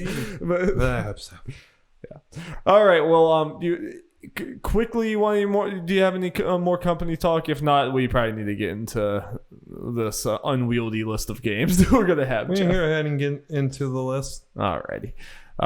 So yeah, we're gonna start getting into our top games of the decade. Me and Jeff have absurd big lists that are numbered. Jacob just has like a list of games, but I think we could still probably like cut between us. Maybe Jacob, you could just pick one in between. It doesn't have to be any certain order. Yeah, I have a list of 10, but they're in chronological order. I do not rank them, and I have some honorable mentions. Yeah. So I think like first off, I think me and Jeff could just go. Me and Jeff have our list like up to like 30 or something. I say both of us just like list off the games all the way up till 10, and then we'll like drill down on the 10. So Jeff, do you want to unleash? Let's start. Let's go, baby. Unleash the 11 through 30 or whatever number you ended up getting into. Yep. I don't know if you can go down, up, or up, down, whatever you feel. I got to start at 30, man. All right. Number 30. My number 30 game of the decade. Beat Saber. Woo. 29. Overwatch. 28. Donkey Kong Country Tropical Freeze. 27, Mario Maker. 26, Mario Kart 8 Deluxe. 25, BioShock Infinite. 24, Batman Arkham City. 23, Infamous 2. 22, Life is Strange. 21, PlayStation All-Stars Battle Royale. 20, Fire Emblem Three Houses. 19, Super Mario 3D World. 18, Tearaway Unfolded. 17, Inside. 16, Xenoblade Chronicles 2. 15, Night in the Woods. 14, Ori and the Blind Forest. Nice. 13, Tales of Xillia 2. Right. Number 12, God of War. 11, Astrobot Rescue Mission. Also, I guess Nice. spoilers for potentially my top couple games for our 2019 list. Oh well. Also, if for some reason anyone remembers my rankings for a previous list, there have been some movements. For example, Astrobot's now above God of War. That game has just stuck with me so much more than God of War has. As much as God of War stuck around with me. I can see. I think you'll see in mine. I'm kind of in a similar boat where every time I redo these rankings, God of War is getting lower. I still love the game, but I definitely think So Darby, again, when I look at this list that I'm about to do, like I can't believe that the 30 is what there is 30. But Sorry, out of curiosity, was there anything that when I read my list, you were like, "Oh yeah, damn it"? No, I I did. Like I forgot and added the game in the middle of it, so I didn't hear some of them. But most of the I think we share a lot of games. Yeah. There's a lot of those we shared. Couldn't remember, but I'm sure one of y'all is gonna say, "Darby, what about freaking this?" And we're like, that's great. I thought that we could, since you're kind of like listing out like your 30 through 11 or whatever, that we could just, if there's some that like caught our attention and we kind of like wanted to know what go was your for it. Just reasoning something caught behind your that. attention. So Shoot. So Jeff, like explain to me your love of Infamous 2, because I haven't played an Infamous game, so I don't really know too much about the series. Okay, so yeah, Infamous, a superhero thing. We get you unlock abilities in an Infamous 2 and Infamous Second Son. You unlock various different power sets, like Infamous 2, you can unlock more fire-based or ice-based, all that kind of stuff. So here's the thing. We talked about open world games and doing the checklist and blah, blah, blah, blah, blah.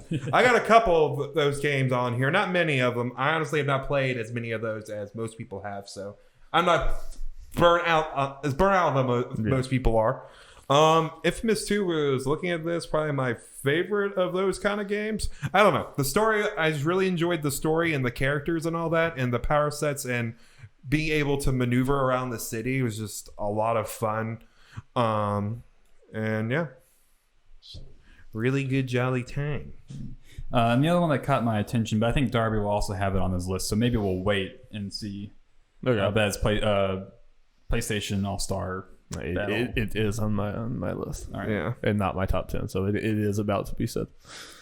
But where? Do you have any others that you need to cross-examine Jeff for? No. We can move on. All right, I'll do mine. Sorry, I didn't listen close enough to Jeff's because I was panicking and throwing something on there. I thought a whole lot about the top 10. The rest of these really could change, but this is what I have right now. I actually have 31. 31, Uncharted Lost Legacy. Nice. Number 30, Transistor.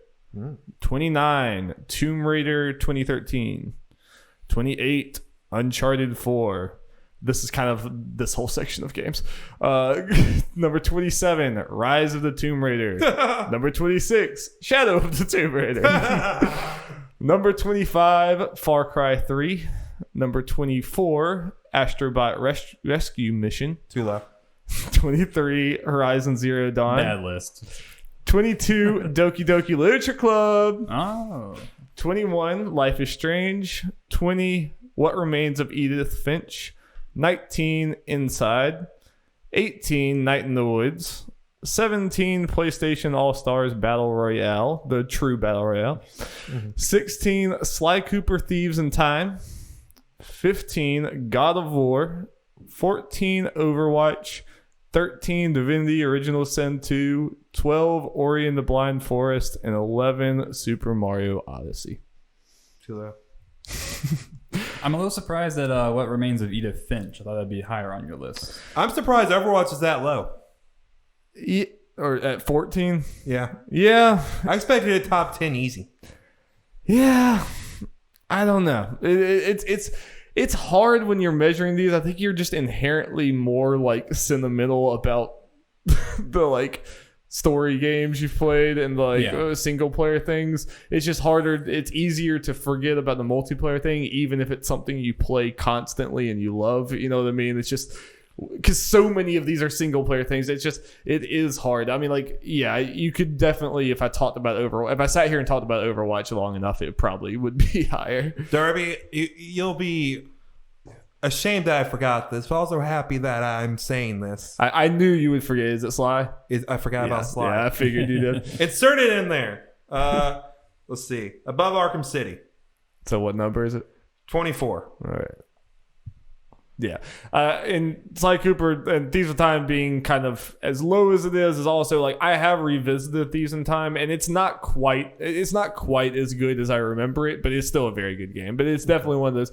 It doesn't quite have the suck. You can tell it's written by someone else, and like the writing is. I don't think the writing has quite the charm that Sucker Punch had. It's still really good. It's still a really good game, and it doesn't feel quite as good as you would want, but. So that's why it's kind of below some of these other ones. You would think just me, Sly Cooper. I love all these games. It would be higher. But, I mean, 16th of the decade is still pretty damn high. Yeah. Did you have... Are you cross-examining me, Jacob? No, I was remembering a few games that I forgot. Oh, okay, just nice. throw on my honorable mentions. Nice. Yeah. I guess... So, I see you have Uncharted Lost Legacy... How does that compare to like Uncharted 4 and the other Uncharted that came out this decade? It was like we all thought it was a DLC, but then it ended up being released as a standalone game, and it's like 8 hours. I mean, it's like it is a game, and right. you're playing Chloe. It's a completely different setting, different characters. You know, it definitely stands alone, and like I think it's really good, and it does some things that Uncharted 4 doesn't. So I mean, like. That's why like it had I wanted it to be on this list, but I couldn't put it above like Uncharted 4 itself and some of these other ones. You know, it was more of a bite-sized thing that reused a lot of assets, but it was still very good game. I like how the first part of your list is pretty much had a theme. Yeah, like they're all the same. I feel pretty similarly about all those games, so it's hard for them to be like that different. You know, and that's what like that whole group of games being down there is kind of sad to me, but. Yeah, it is an interesting thing because like what we kind of talked about at the beginning of the podcast about how your tasting games in 2010 may be very different than how they were in 2019. Yeah, but you still have to kind of weigh like how you felt about that game in the moment versus how you may feel about a game right now. It's difficult. Yeah. It's difficult. And I think once upon a time, Uncharted 4 and Tomb Raider would have been way higher than they are right now. But I think as I've my tastes have changed and everything. There's certain things like, I mean, Divinity Original Sin 2. It's probably not a game I would have had this high a long time ago, but man, that game's so fucking good. Sure. Yeah. Honorable mentions, Jacob, go. All right, these are in no particular order. Fallout New Vegas, near the first one. Minecraft, Papers, Please, PT, which I'm going to count as its own game because it's my list. I can do whatever I want. Yes, you can. Metal Gear Solid 5, Inside, Night in the Woods, Thumper, Resident Evil 2, Death Stranding, Risk of Rain, Tetris Effect, Hotline Miami, and Red Dead Redemption 2. Yeah, baby, let's go. I have no idea why this timer's still going. There's no timestamps in this thing. I'm going to be honest. I forgot that New Vegas was this decade. I was thinking about it as the last decade. Yeah. Damn. New Vegas is really special. Damn. I love New Vegas so much. Now I'm trying to think of where it would actually be. Yeah, that game is special to me because it was my first Bethesda game. And so that was my first open world experience. And I think it's still a very fine open world experience. Did you ever play 3? I did. I played it after New Vegas. Yeah. But also just like the setting of New Vegas. I like Westerns and I like that environment more so than the ruins of DC. So that really spoke to me as well. Yeah, I agree. I like New Vegas more.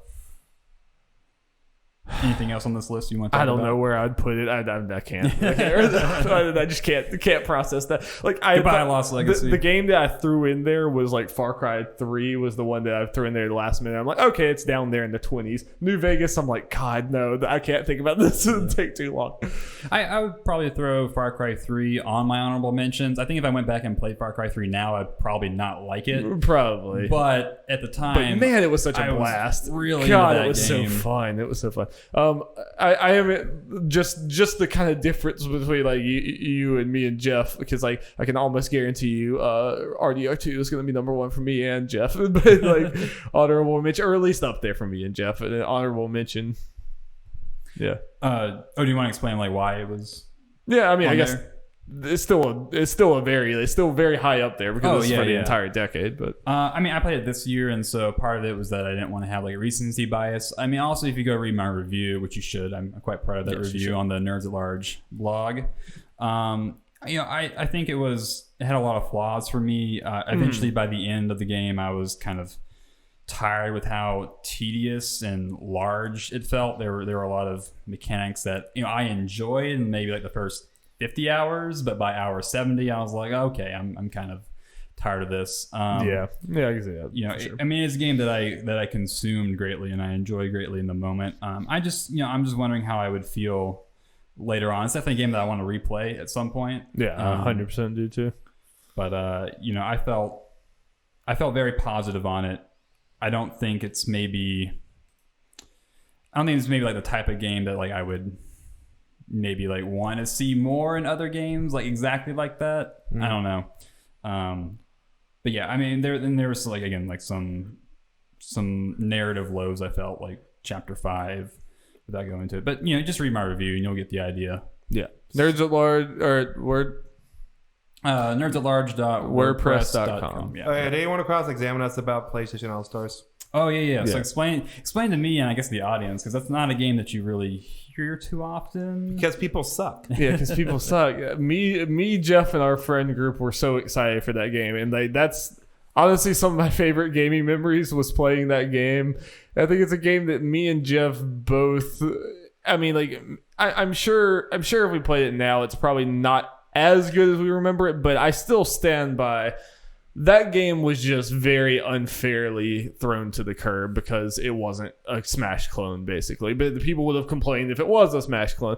That's a game that just like no one really gave a shot, but it's legitimately not even Sony.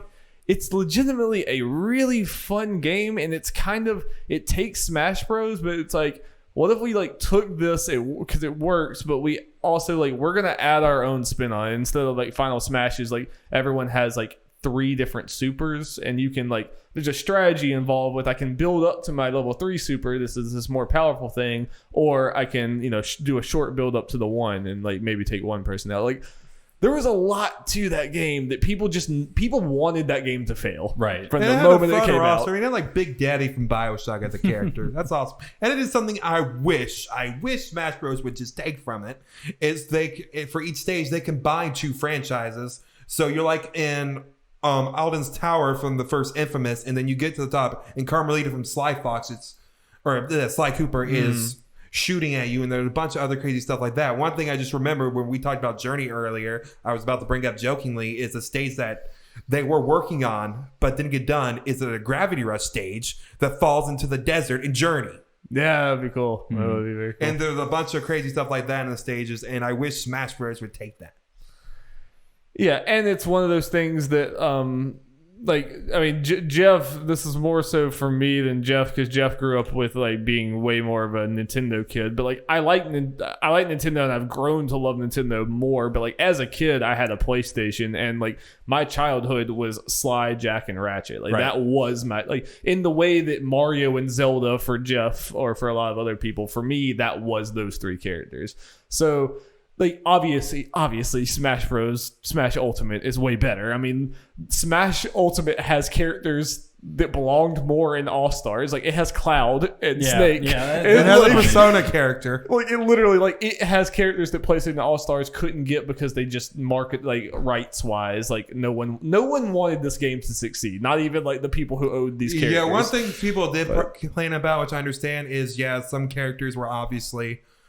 Just to promote stuff like Raiden was in for Metal Gear Rising instead of Snake, and new Dante was in instead of the regular Dante, because they didn't have. It's basically they didn't have the sway that Nintendo had. Like if Nintendo was like, we want Snake, and they're like, no, we're gonna give you Raiden. Nintendo's gonna be like, all right, well, fuck off then, because it's like Smash Bros. Here's all the thing: they didn't have the sway. It's not even a Nintendo gets through Sony thing. Sony, it seemed like they didn't give a shit. They didn't even really try. Sony forgot that they were making this game. Yeah, and they closed the studio down immediately.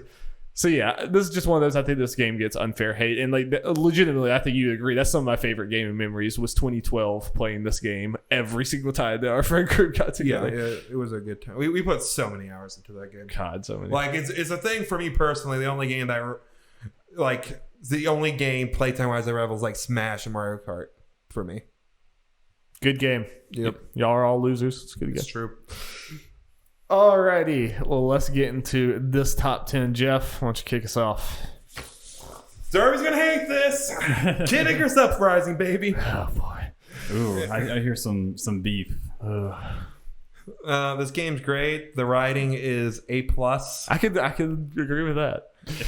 The controls unfairly hated, man. I just don't get it. Unfairly, I won't butt in on your 10. No, I get it. I honestly, I'm not just saying because I love the writing or anything, but I legitimately had no problems with the controls, and I get that why it would for other people. But it was such a unique game with its controls that I would hate for it to be changed. But if it means we got a new one or they ported it to the Switch or something for this game to get more loved, I'd be for it. I don't feel like that would work very well. Yeah, I know. They have to completely change the game. Yeah. But it'd be all worth it because if it was just the gameplay, it wouldn't be this high. Obviously, I may not even make this list. It is the characters and the writing and the world and all that kind of stuff. But it is a viewing thing. If for May Jacob, you don't know, this is the creator of this is Sakurai, the Smash Bros. Yeah. So that's why I got a lot of Kid Icarus love in Smash 4. Have you ever seen this game? I know it broke people's wrists. Yeah. That's about all I know about it. Yeah. I mean, this is probably the thing. What a great legacy. Not in like an angry way, but this is probably the thing that like me and Jeff legitimately disagree on the hardest because I legitimately can't understand liking that control scheme. I just my brain can't comprehend thinking that it's good. I love you, Jeff. I love you. Like there's things that I like that are stupid too. Nothing personal. Like that you won't but agree with it is the thing. Usually I can be like, oh, I can understand. This is like I played it, like I don't understand. And it is interesting thinking about this game more than probably about any on this list where it is a very love it or hate it thing. Is there are a bunch of people that are like Darby who's like, I cannot play this game. And there are people like me. This is like one of the best games of all time or game of the generation and all that. So Yep. Video game opinions, man.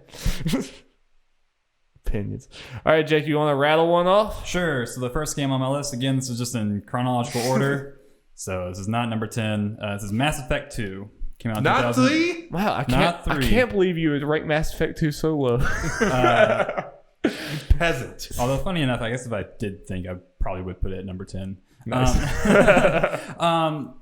So as I was talking about at the beginning, I kind of got back into games around 2012, and that was with Mass Effect 3. And then I realized that Mass Effect 3 is the end to a trilogy. Oh, so you would not play. I had not played the other ones. Nice. So kind of weird, went in a weird way, but eventually, I played all of them. Mass Effect 2 was my favorite. And that As game it did still most people's. Yeah. And that game sticks with me because, it showed me that, games could be more than just like these gameplay experiences, these fun multiplayer co-op kind of messing around type experiences that you could have a great gripping story and characters to truly, really care about. And that's what Mass Effect 2 does super well. Meeting all the members of your crew and then going on these these missions with them and getting to know them on this really personal level. And also, choosing dialogue options and impacting the story. That was like one of the first games I played where that was a major component to it. So yeah, Mass Effect 2, one of my favorite games of the decade. Hell yeah. Well, my number 10, where is it? My number 10 is Tales of Xillia 2, baby. I was worried that wasn't on your list. Oh, dude.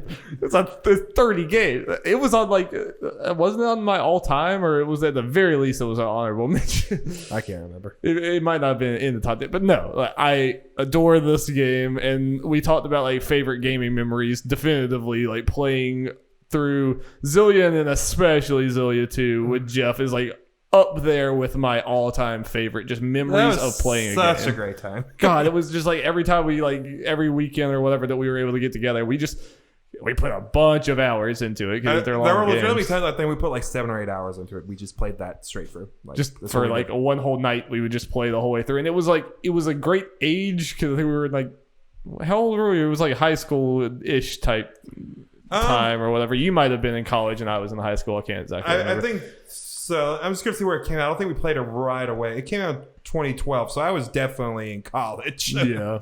I think I was still in high school, but it was sometime. It was probably like around then. it was probably like your senior year or your junior year going to your senior year or something. That's Yeah. when we started. Something I mean, like we that. like Fruit Zilly and Zilly too. It probably took like a year to get through both of them. Probably, yeah. I mean, it was just so awesome to go through both of them. It's one of those, like, I don't think that this game would be this high if I had played it alone.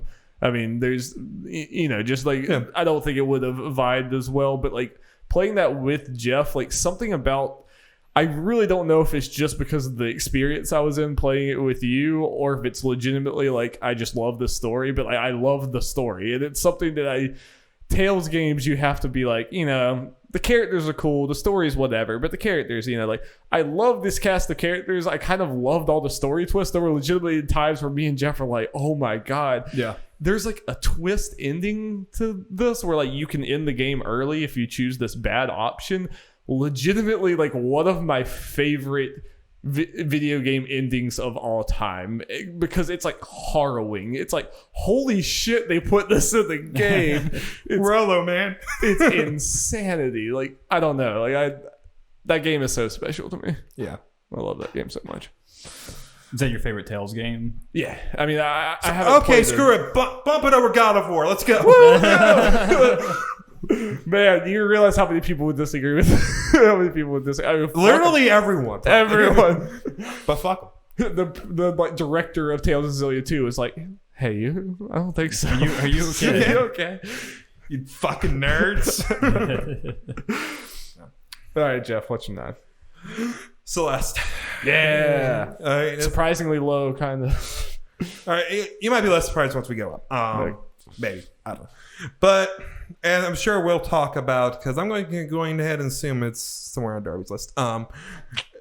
But this is a game with such a great story, such great gameplay. The platform, and it's kind of one of the best examples of games where the story is enhanced because of the gameplay, and The vice marriage versa. of gameplay and story is just like, no game has done that better than that. Mm-hmm. I feel like it's just incredible. Yeah, I mean, even without the story, I mean, I think the story elevates it. Yeah. But if you just take the gameplay, it is still an absolutely amazing game on that alone. And I just love it that it's a very hard game, but it is a game that is like, okay, if you want to make this easier to make it, you can make this to your level. It can be in any level. It can be very easy if you turn on the modifications, or you can still make it really hard. And you can make it even harder if you go for those fucking strawberries. Yeah. Oh, yeah. So this game can be as hard as you want it to be. So I think it's nice. And I don't think all games like Dark Souls, for example, I don't think all that stuff needs an easy mode. But I think this is a game that an easy mode works for it. I think it's done very well and all that. And just everything about it is great. Great. Madeline for Smash. Please. All right. God, that would be amazing. So my next game came out the same year in 2010. It's Deadly Premonition. Let's go, baby. I mean, what more needs to be said, really? Yeah, I think this game, in the same way that like Mass Effect 2 kind of got me back and showed me how games can kind of grip me in like a narrative and character-driven kind of way. Deadly Premonition kind of taught me that I can enjoy stuff that's like objectively bad on a surface level that can be really jank and ugly. But yeah, I mean, there's just something. I mean, it's like cilantro, right? Some people love Tastes like cilantro, soap. and some people are like, "This is awful. It tastes like soap." That's what Deadly Premonition is. I Play really Deadly love it. Premonition. It might taste like soap. Yeah, Might taste like soap. it's so quirky but engaging, but the characters again are really entertaining, I think, and it does weird things. I've said this before. It does things that like games at the time did not really do.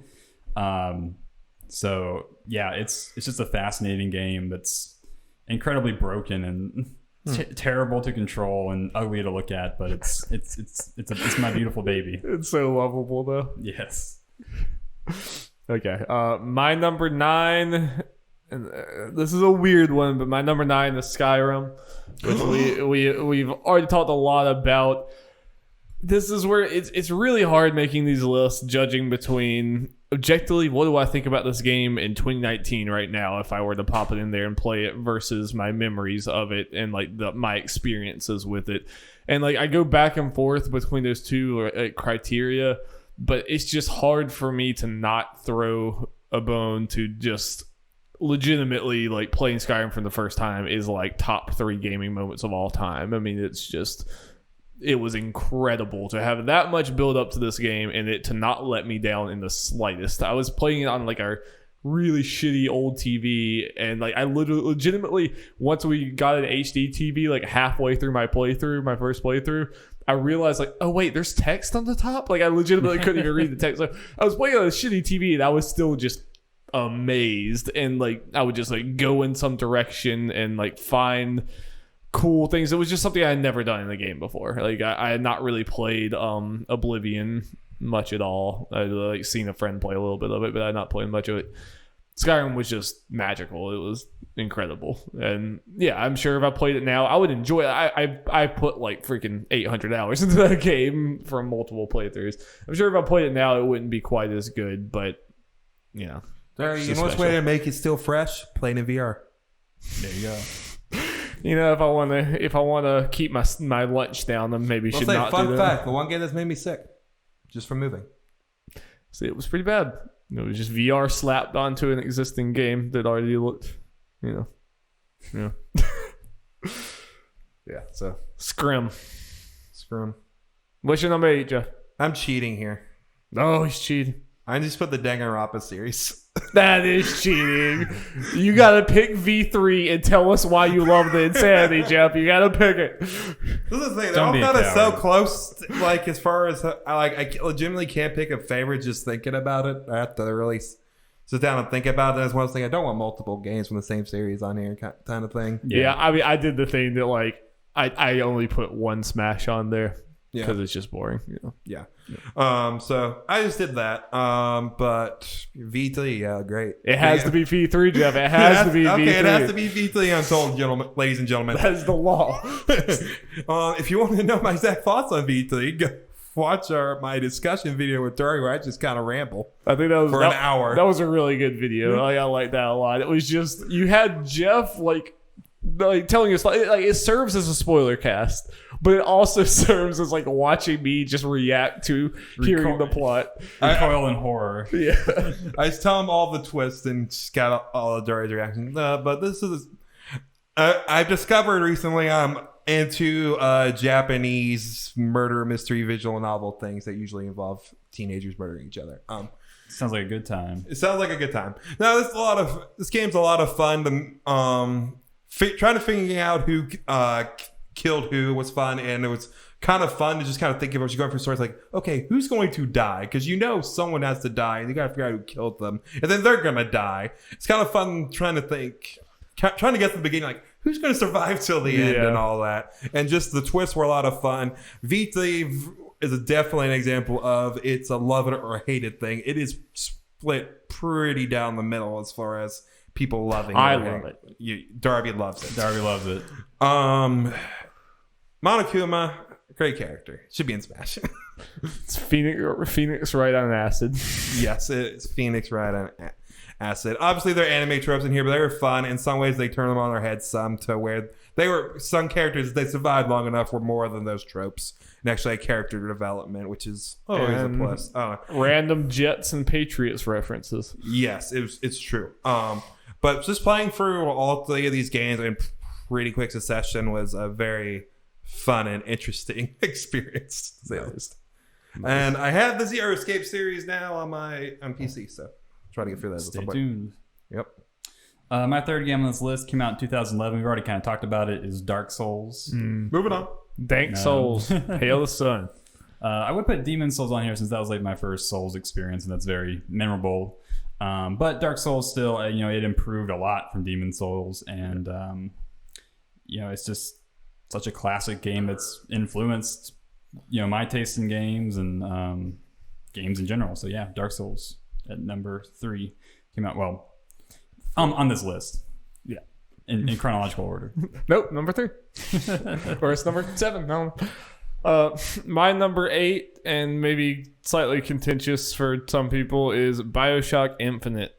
You fucking nerd. Yeah, I know Jacob doesn't care for this game, but I absolutely adore Infinite. There was also just, I don't know, just something about that game just like hits me so well. I just love Columbia is just such a fucking cool video game setting. It's just objectively, like, every single time you like every like section of the city that you go into, I just like love more than the last. It's just something is so fascinating about the like this cultish vibe, but everything is just like looks pristine and happy, but it has that like tinge of horror and creepiness about it as well. And I know that the story is kind of batshit insane in this one and doesn't exactly like fit together perfectly, but I just love, like, it's just, I don't know, something about it is just, I love the setting, I love those characters, and I love the way they tell this story. It's so, like, it's so weird, and you just, like, get little pieces as you go, and I think, like, Booker and Elizabeth, I think, were, like, phenomenal characters. This was one of my first, it was this and Last of Us right back to back, where it's like, holy shit, Troy Baker. Yeah. Holy shit, Troy Baker. And a lot of people don't like. I know it's a little contentious because it's like way more of a shooter game than the original BioShock, but like I love the gunplay in that game. Like the shotgun in BioShock Infinite is like one of my favorite guns in the game, and I just don't really feel the drag. Like people talk about this game dragging or like not like or it feeling too generic. Like I don't know. To me, it just like it had such a cool vibe the whole way through. I love the gunplay, and then the end. I know it's crazy, but that ending at the very end, like the very very end, and the twist and everything. It was one of those where like I finished the game and immediately loaded the save back and watched the ending again because I'm like, what the fuck just happened? So I'm a sucker for that game. Love it to death. Excited to see how BioShock returns. I am too. Because it's been very different, you know. BioShock and BioShock Infinite are very different games. Yeah. Well, we need to see if that new BioShock beats the true best BioShock game, BioShock 2. Okay, hold on. BioShock 2, underrated. We will not take slander in this house. Underrated game. I haven't played it. Second best BioShock game. Behind BioShock 1. I know. I like BioShock Infinite more than 1, which is very contentious, but I still like BioShock 1. I watched someone play BioShock 2 a long time ago. I'm gonna make nerds mad. It's the only BioShock game I completed. The second one? Infinite. Oh. It was on my list. Ooh. First one's good. It's hard to play now, I will say. Like control wise, BioShock does not hold up super Honestly, well. the only reason I played this one and not the other ones is because I borrowed Darby's copy and he was Dobby. I gave him a sock and he gave me the but Darby let me borrow his copy, and so he was like, sure, I'll play this or whatever, and yeah, just never went back and played the other ones. Wasn't it in your top 30, wasn't it? Yeah. It was, well, after I added Sly 26. Hey, I'm happy with that. That's cool. Like I don't hear you talk about BioShock Infinite that much, so I didn't really know where that landed on for you, Jeff. Yeah, I mean, I remember like now it kind of seems now it's a lot more obvious, even for me who loves BioShock Infinite. But I remember that year legitimately like asking myself, which one do I like more, Last of Us or BioShock? I mean, and it wasn't just me. There was a lot of people having that discussion. Yeah, for sure. And like that discussion is still a lot more relevant to me, but it is a little more obvious that it's Last of Us now. But that game, I love that game. My internal debate was Last of Us, Fire Emblem Awakening, or Tearaway. We saw how that panned out. Awakening didn't even make this list. Yeah. Sad. Feels bad, man. Tearaway's still on here. Let's go, baby. Is that your number 7? No. It was number 18. Okay. Fucking listen. I'm sorry. Number 7, I'm going to assume it is on a certain person's list. Nier Automata. Heck yeah. Yeah, baby. Here we go. Yeah. I didn't play the original Nier, but I did play this one earlier this year. And dear Lord, this game, Jacob. Man. It's one of those games, it gets better in my mind the more I think about it. Same, yeah. It's one of my favorite games of all time. You just want to consider this your... I'm going to assume it's one. Yeah, we can talk about it. It's on my game. We'll just say this is your next one. Yeah. But this game, Jacob. Yeah. It's one of those games were, I mean, we were talking about how with Gone Home, how, you know, it's difficult to tell engaging narratives and stuff. Darby's just interrupting because he doesn't like this game. Yeah. But Fake gamer boy. this game is great because it tells such an impactful narrative using game mechanics. And, you know, it's again, it's another type of story that cannot exist, you know, outside. You know, it cannot be something else. It cannot be a book or a TV You mean show. you couldn't have the movie end, but you have to rewatch the movie and then it changes the second time? Then you rewatch the movie again and it changes the third time? Exactly. My point exactly. Well, and just, I'm not going to say what it is, but the whole final thing is like, that can't work in literally any other medium. No, certainly not. Yeah. And dear Lord, that music. The music is amazing. And just also like the themes that it draws from and the Well, if you want to know more details on what we think, look up our, 2.5 hours or 2 hour 15, something like that. It was a long one. Spoilercast Jacob and I did on this game. Yeah. It's such a fantastic game that I'm surprised Square even approved it. And I'm surprised that like a sequel to Nier even existed and that it was amazing. And it's one of those games we talk, you know, it's one of the surprise hits of the decade where it's like, oh, this sold really well, so bring in another Nier. Or Yoko Taro is getting a blank check. Nier Automata has to be like the most like of all the games that don't interest me. I have no interest in playing Nier Automata. It makes me so freaking happy that Nier Automata exists and that it happened, that Yoko Taro hoodwinked Square Enix into giving him a bunch of money to, And it worked. and it sold. The fact that Nier Automata sold like freaking 3 million copies. It's like, Correct me if I'm wrong, Jacob. Is it fair to assume this is probably the best-selling like platinum game as well? Perhaps, yeah. Yeah, perhaps. And that's another Because thing. even their critically acclaimed games usually don't sell that much. So Yeah. I think Nier might be their best-selling game that their name's attached to. Yeah, it's like a weird thing where it's like, man, like one of my best moments in that game, which is one of my favorite games, is like reading text on a screen. Yeah, and what's also nice is obviously it was loved in 2017, but it's one of those games. The farther we get away, the more people I see like, I love this game. Like it's It actually grows on you. Yeah, it's actually getting more love as time goes on. we talk about games being unique and not just doing the same thing everyone else is doing. Yeah. Great game. All right. Yeah, Nier Automata. My number 7, is that where it is? 7. Celeste. I heard of that game. Yeah, it's a little game of Celeste.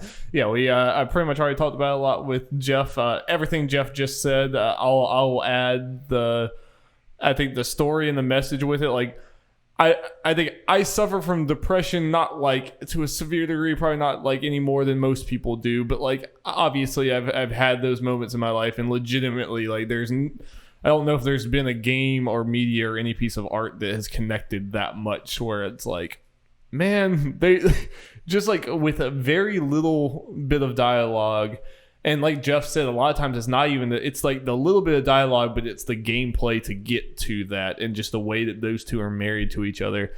Like it really hit me in a way that it's like it somehow with very little words like tapped into emotions that you really do feel, and it's like it's a very like somber game for a lot of times, but then like by the time you get to the end of it, it's just like the happiness you feel and just the emotional roller coaster you go on a 2D platforming game. It's just like, this is not the type of game that you expect to like leave with that kind of emotional resonance. Yeah. It's pretty Also- special. Also, we're talking about we're Gone Home and potentially it opening up for LGBT characters. The fact that in the farewell episode that released earlier this year, it heavily kind of hinted at the end there that Madeline might be trans. Yeah. It's one of those Very things I think very that big deal, might yeah. have said like, yeah, you know, might be a thing. And if it is, it's only one That's part of even her better. character. It's not what completely defines her and all that. Right. Yep. One thing that I do want to praise Celeste for, even though it's not on my list, is how well She's a great girlfriend. yes, there we go. There we go. I gotta do the time code for this for you to send to her. Is how it weaves its gameplay and the difficulty of its platforming into its themes of mental health and the struggles to overcome mental health. I think that's really admirable. It's just a very cool idea, and you can tell that game really came from a place of it really has a lot of heart to it. So it's a very special game. Number 6, Jeffrey. Kingdom Hearts 3, baby. Ooh, there it is. There it is. Wah, wah.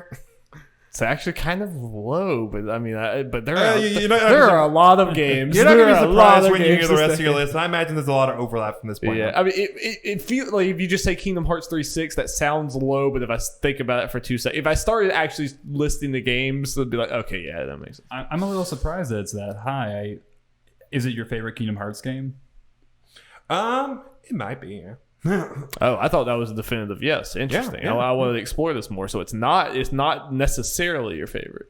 I want to hold out judgment until I get my hands on that sweet DLC. What, like, so it might get better, but that's what I mean. Like, Yeah, it'll get better. Yeah. That's what I mean. At your current state right now, I thought it would be 100% is my favorite. I didn't know that there was some wishy. No, yeah, I was honest to saying that. Yeah, I think it overall is my favorite. For me personally, I think the combat overall is really strong. Even there is some. I wish they took out some of the stuff where it kind of interjects like cinematic stuff in the combat. Wish that was a little less of a thing, but okay. Some people had some problems with the way the batshit Kingdom Hearts story did. I generally liked what they did with it. I like how they expanded the Disney worlds, even if there were fewer of them. Even though I think for one of them, for example, like Frozen's a little kind of a weak link, and they could have done better with that. But overall, I think the Disney worlds as how they present them is a big improvement. Obviously, graphics are much improved and actually more like the movies that the worlds are based on. Music's still great, I was struggling where to put this, is partly because even the kind of things that I feel like could be better or I feel like could be missing is going to be added in with this DLC, so it could go up from here. Yeah. Honestly, the only thing I struggled with this is whether I wanted to put Nier Automata up over this, and if you could have asked me this tomorrow, Nier could be over it, if I'm being honest. If you go listen back to your spoiler cast for Nier, that might convince you to play this. Yeah.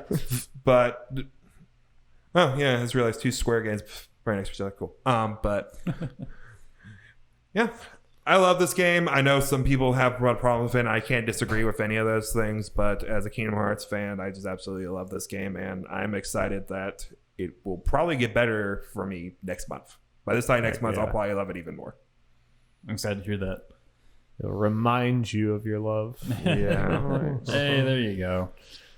I guess I should go next. Yeah. Okay, next on my list, also came out in 2011, is the game Bastion by Supergiant Games. Mm-hmm. One of those early, I guess, runaway indie game surprises.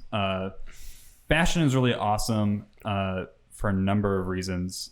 One is that it was one of the first indie games that I played, but also, and I can talk about the art style. I can talk about the music, the world itself, and how that all ties together. But it does tell this very tragic story about two different cultures kind of misunderstanding each other.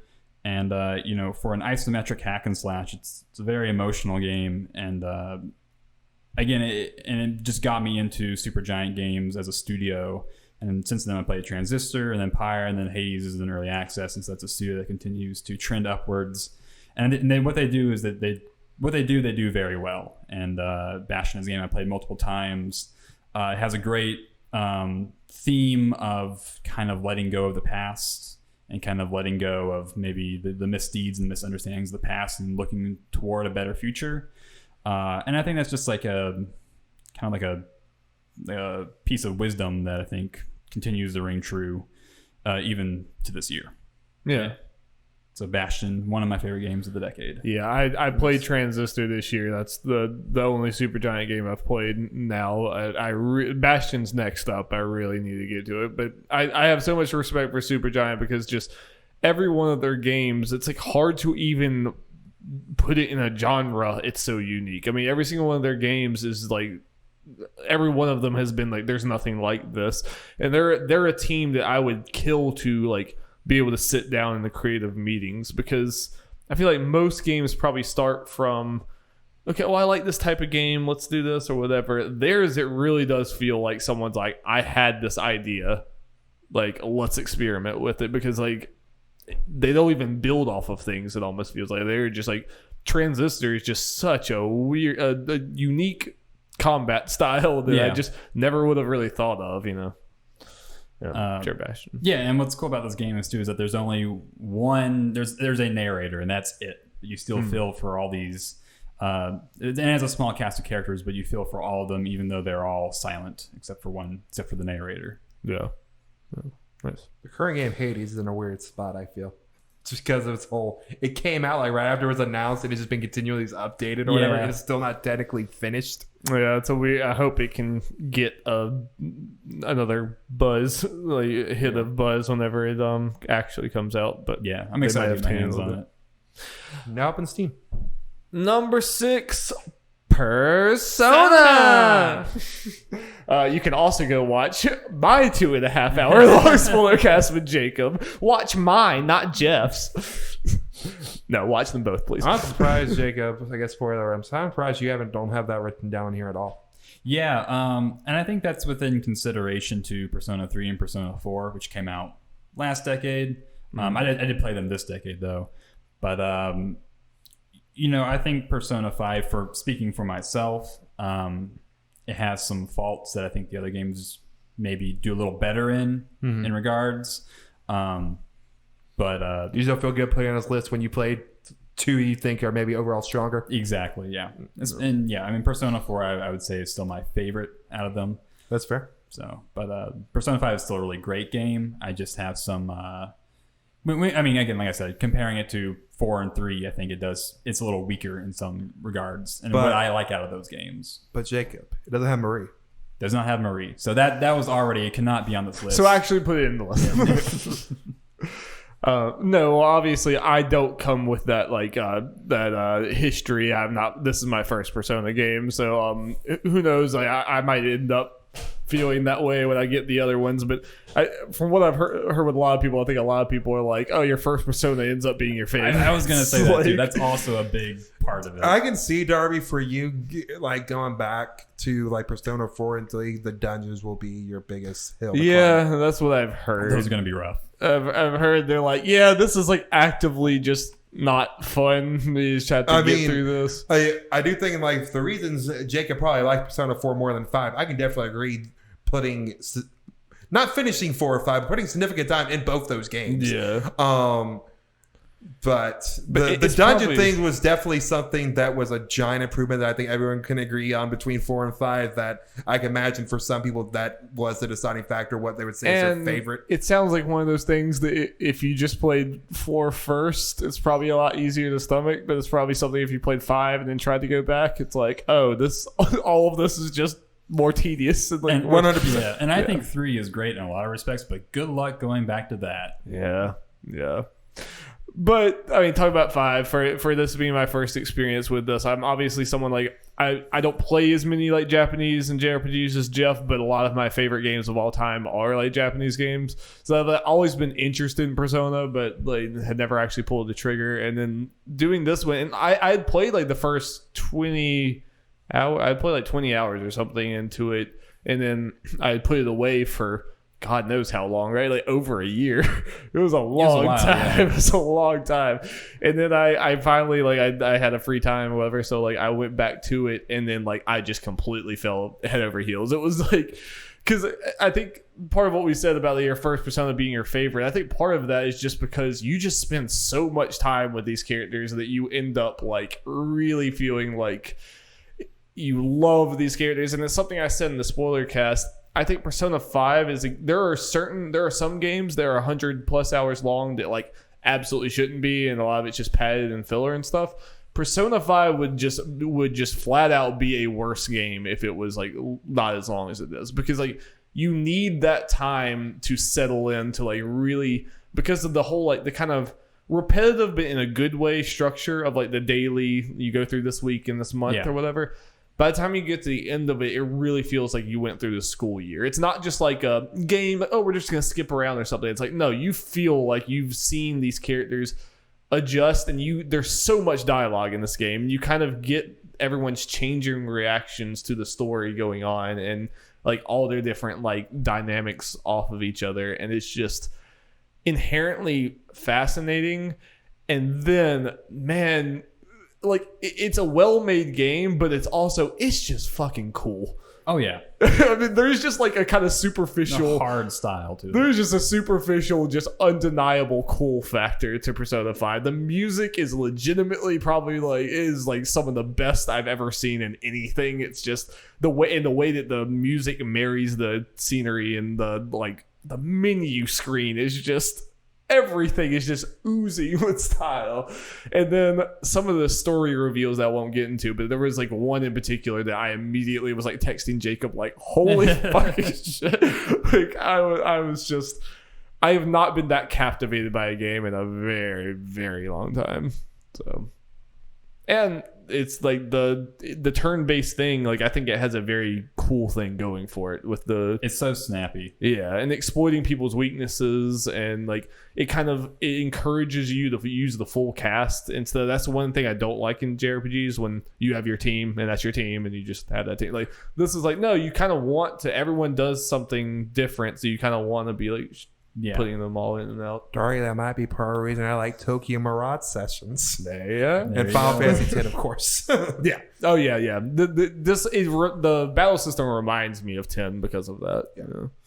So, Darby, I think we're at the point where we probably have a decent amount of crossover with our remaining games. Probably. So if we share a number, if I say something, you share the number, just speak up. Okay. Okay. Yeah. We'll do it. Number 5, Super Smash Bros. Ultimate. Number 5, Super Smash Bros. Ultimate. Wow. We're doing this again? Are we doing it? Yeah, we're doing it. Are we best friends? Yeah.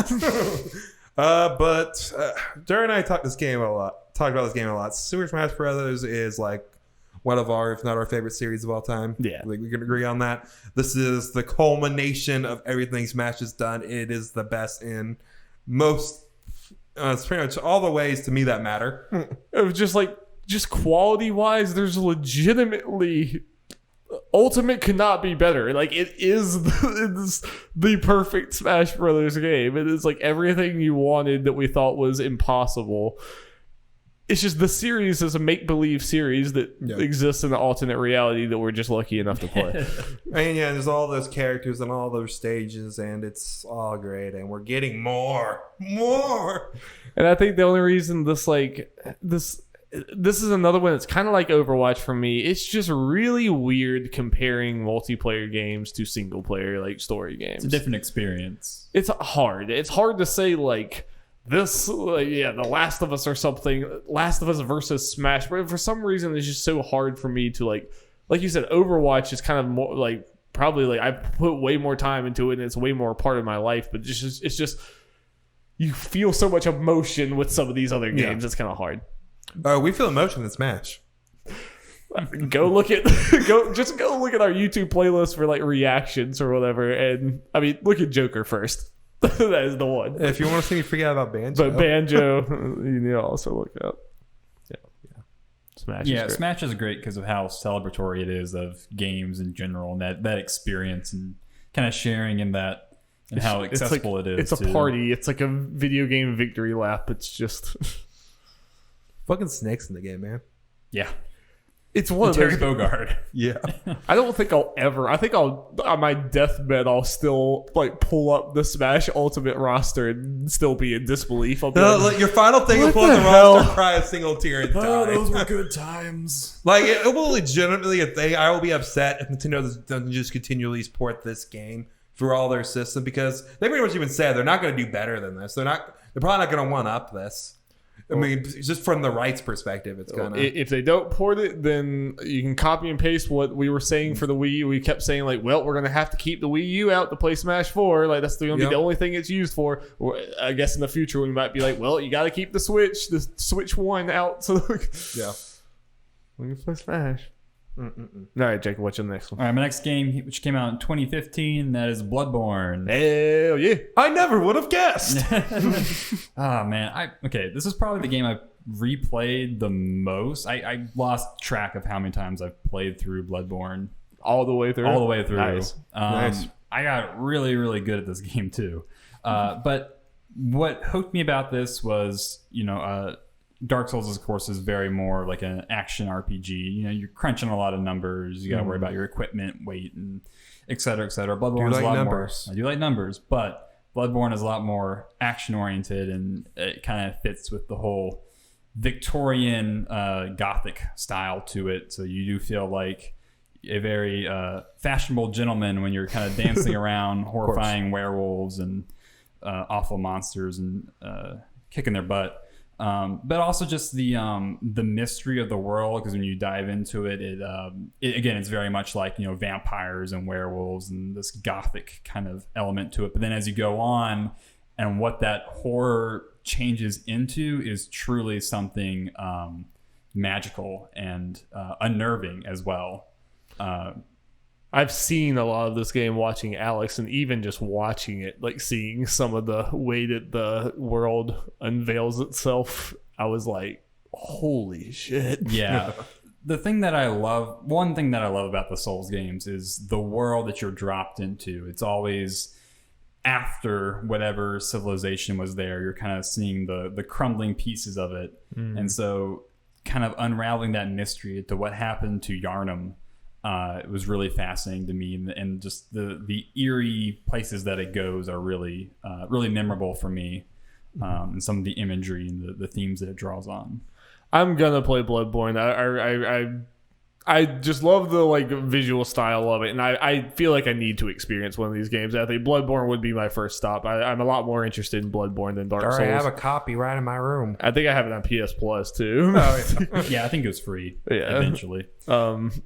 But this is the one, like, kind of the faster pace. Actually, I feel like I'd be better at that than the, like, I've just never, like, liked the kind of, like, I've never liked the pace of fighting in Dark Souls, and, like, Bloodborne always, like, has seemed, like, something that I would enjoy more. Yeah. And then the art, the, like, setting and art style, I like Bloodborne so much better than, not that Dark Souls is bad, but Bloodborne just...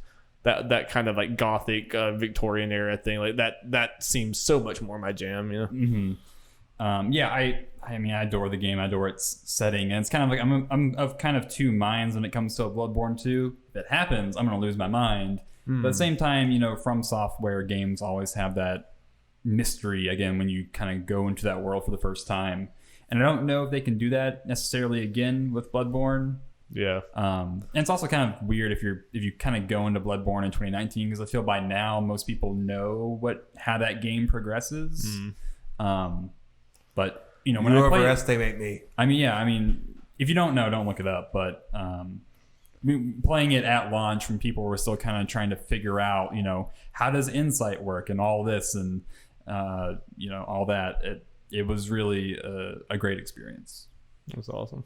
So, Jacob, when are we getting Bloodborne 2?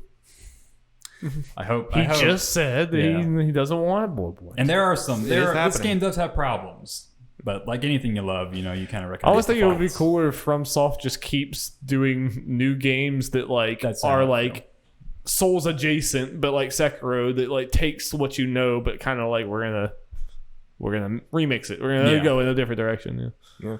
So they're gonna do Dekiro. Yeah, I am very curious if they.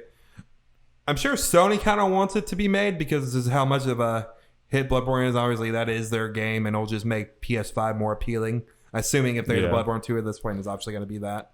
Yeah, but probably. I wonder if it's a thing from Soft's like, yeah, we're fine. We want to do multi-platform. Like we want to put games that everywhere. Could very well be it.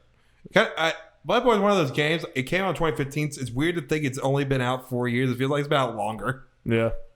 And FromSoft might just not, again, will do what I said, like not do sequels. And they're a big enough studio. They can do that. They can do, all right, Bloodborne, here's Sekiro, now here's Elden Ring. Like, we're just going to keep this going. We're just going to keep doing weird stuff. We need to make a Captain Falcon game, honestly. My number 5 was Super Smash Bros. So we already did that. What is your number 4, Jeff? The Last of Us. The Last of Us is my number 2. So I'm jumping in. Hi. Hello. Hi. Skipping number 2. Hi. Hi. It's all out of order. It's all out of order. It's all out of order. Cats and dogs living together.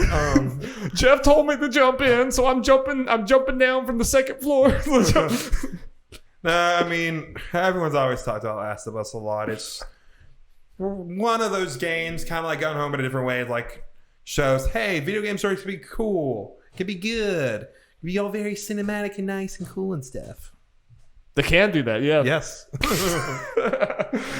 Games or movies, guys. Yes, Games games are are movies. movies. No, just the. It's also just kind of crazy. Like, despite it being loved for its story mode, it's also loved for its multiplayer mode. Yeah, I never really played it, but I know a lot of people really I can see it just from thinking of how, playing the single player game, depending how they did, I don't know exactly how they do it, but translating to multiplayer thing can be really cool and unique. But for me, with The Last of Us is one only rivaled by one game that you'll see. It's definitely the narrative that I've just been the absolute most. Like, I devoured this game. I played this game in 2 sittings, and it's like a 13-hour game or something like that. Like, I really just absolutely destroyed this. Went through it. I could not stop. And it's something I'd always liked Uncharted. Like, I really like Uncharted as a series, but this just elevated Naughty Dog to like, okay, you're like the freaking, I don't know. They're like Naughty Dog is like one of the like signature, like a Scorsese or something. They're like a top of the top film director. That's basically what they are for video games now, because just the way that they told that narrative. And I mean, The Last of Us is not a super unique idea. I mean, it's basically The Road, but the way that they told that story, those characters, like, I just. Man, they felt so real, and when you got to the end of it, I still think best video game ending of all time. It was The Last of Us, and it's one of those like Sony wanted them to change the ending, but Naughty Dog was like, nope, this is our ending. This is what it is, and I love them for it. It's so damn good. What I like about The Last of Us is how well paced it is throughout the entire game. Like Perfect. The parts between the gameplay and then cutscenes, and then how that will lead into a next act, I think works very well to that game's benefit. Whereas I think a lot of games that try to ape cinema, kind of don't have that pacing. The Last of Us very much has that cinematic pacing. And it's what, like, it's kind of a weird comparison, but it's kind of not. This is what I think, like, The Last of Us has over God of War. Yeah, which God of War was very much God of War was absolutely inspired by The Last of Us by like a lot. And I think Last of Us does not have fat. I mean, Last of Us is like you said, it's like even moving from section to section, like the story will completely change. You'll skip forward. You'll do all this. Like, it's just constantly engaging and constantly interesting. And even God of War, I felt like it had parts where it's like, all right, we're backtracking to backtrack, or we're like, we're kind of meandering a little bit here. Still a great game, but I'm just saying that's what, like, The Last of Us, like you said, I think pacing is probably its number one thing, is that you play through that game and it feels like no time. I've played it twice now. I'm probably going to play it another time before. And then acting too. Acting, yes, of course, plays in with the pacing as well, but I felt like when I played The Last of Us, that just felt like acting in a video game was on another level. Never seen that before. Never really seen that before.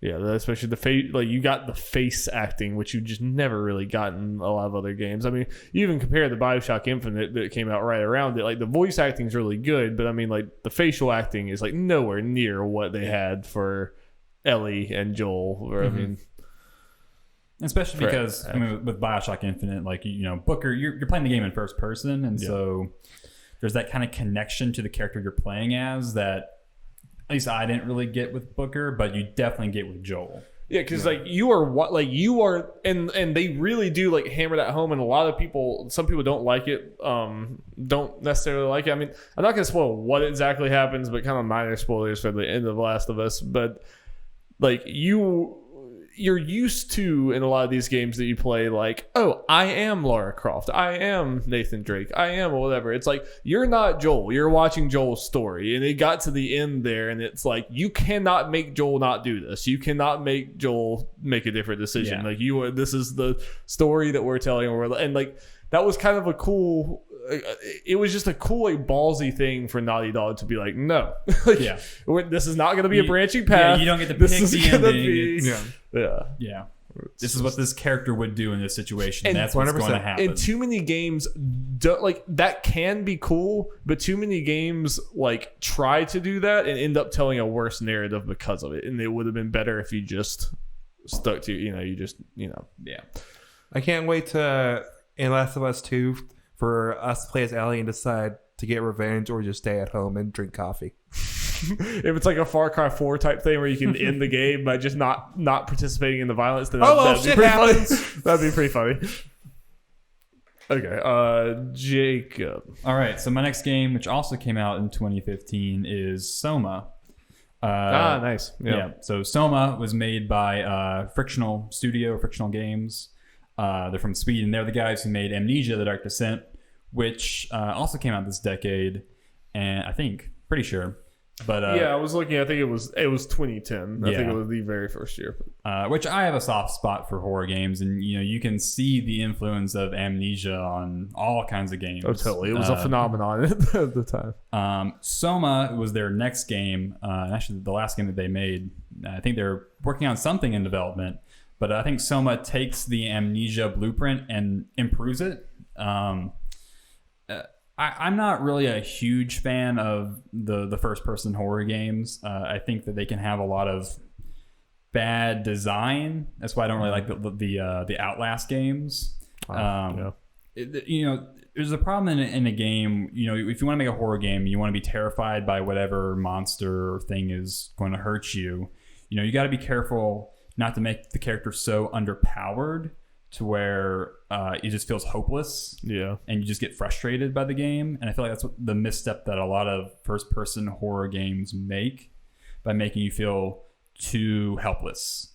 With Soma, what they cleverly do is that every encounter with a monster is unique. They never repeat monsters. I mean, you may encounter the same monster at different parts in a chapter, but after you get past that part, you're never going to see that thing again. And so it's always figuring out, what is this thing? How do I approach it? How do I deal with it? That is terrifying.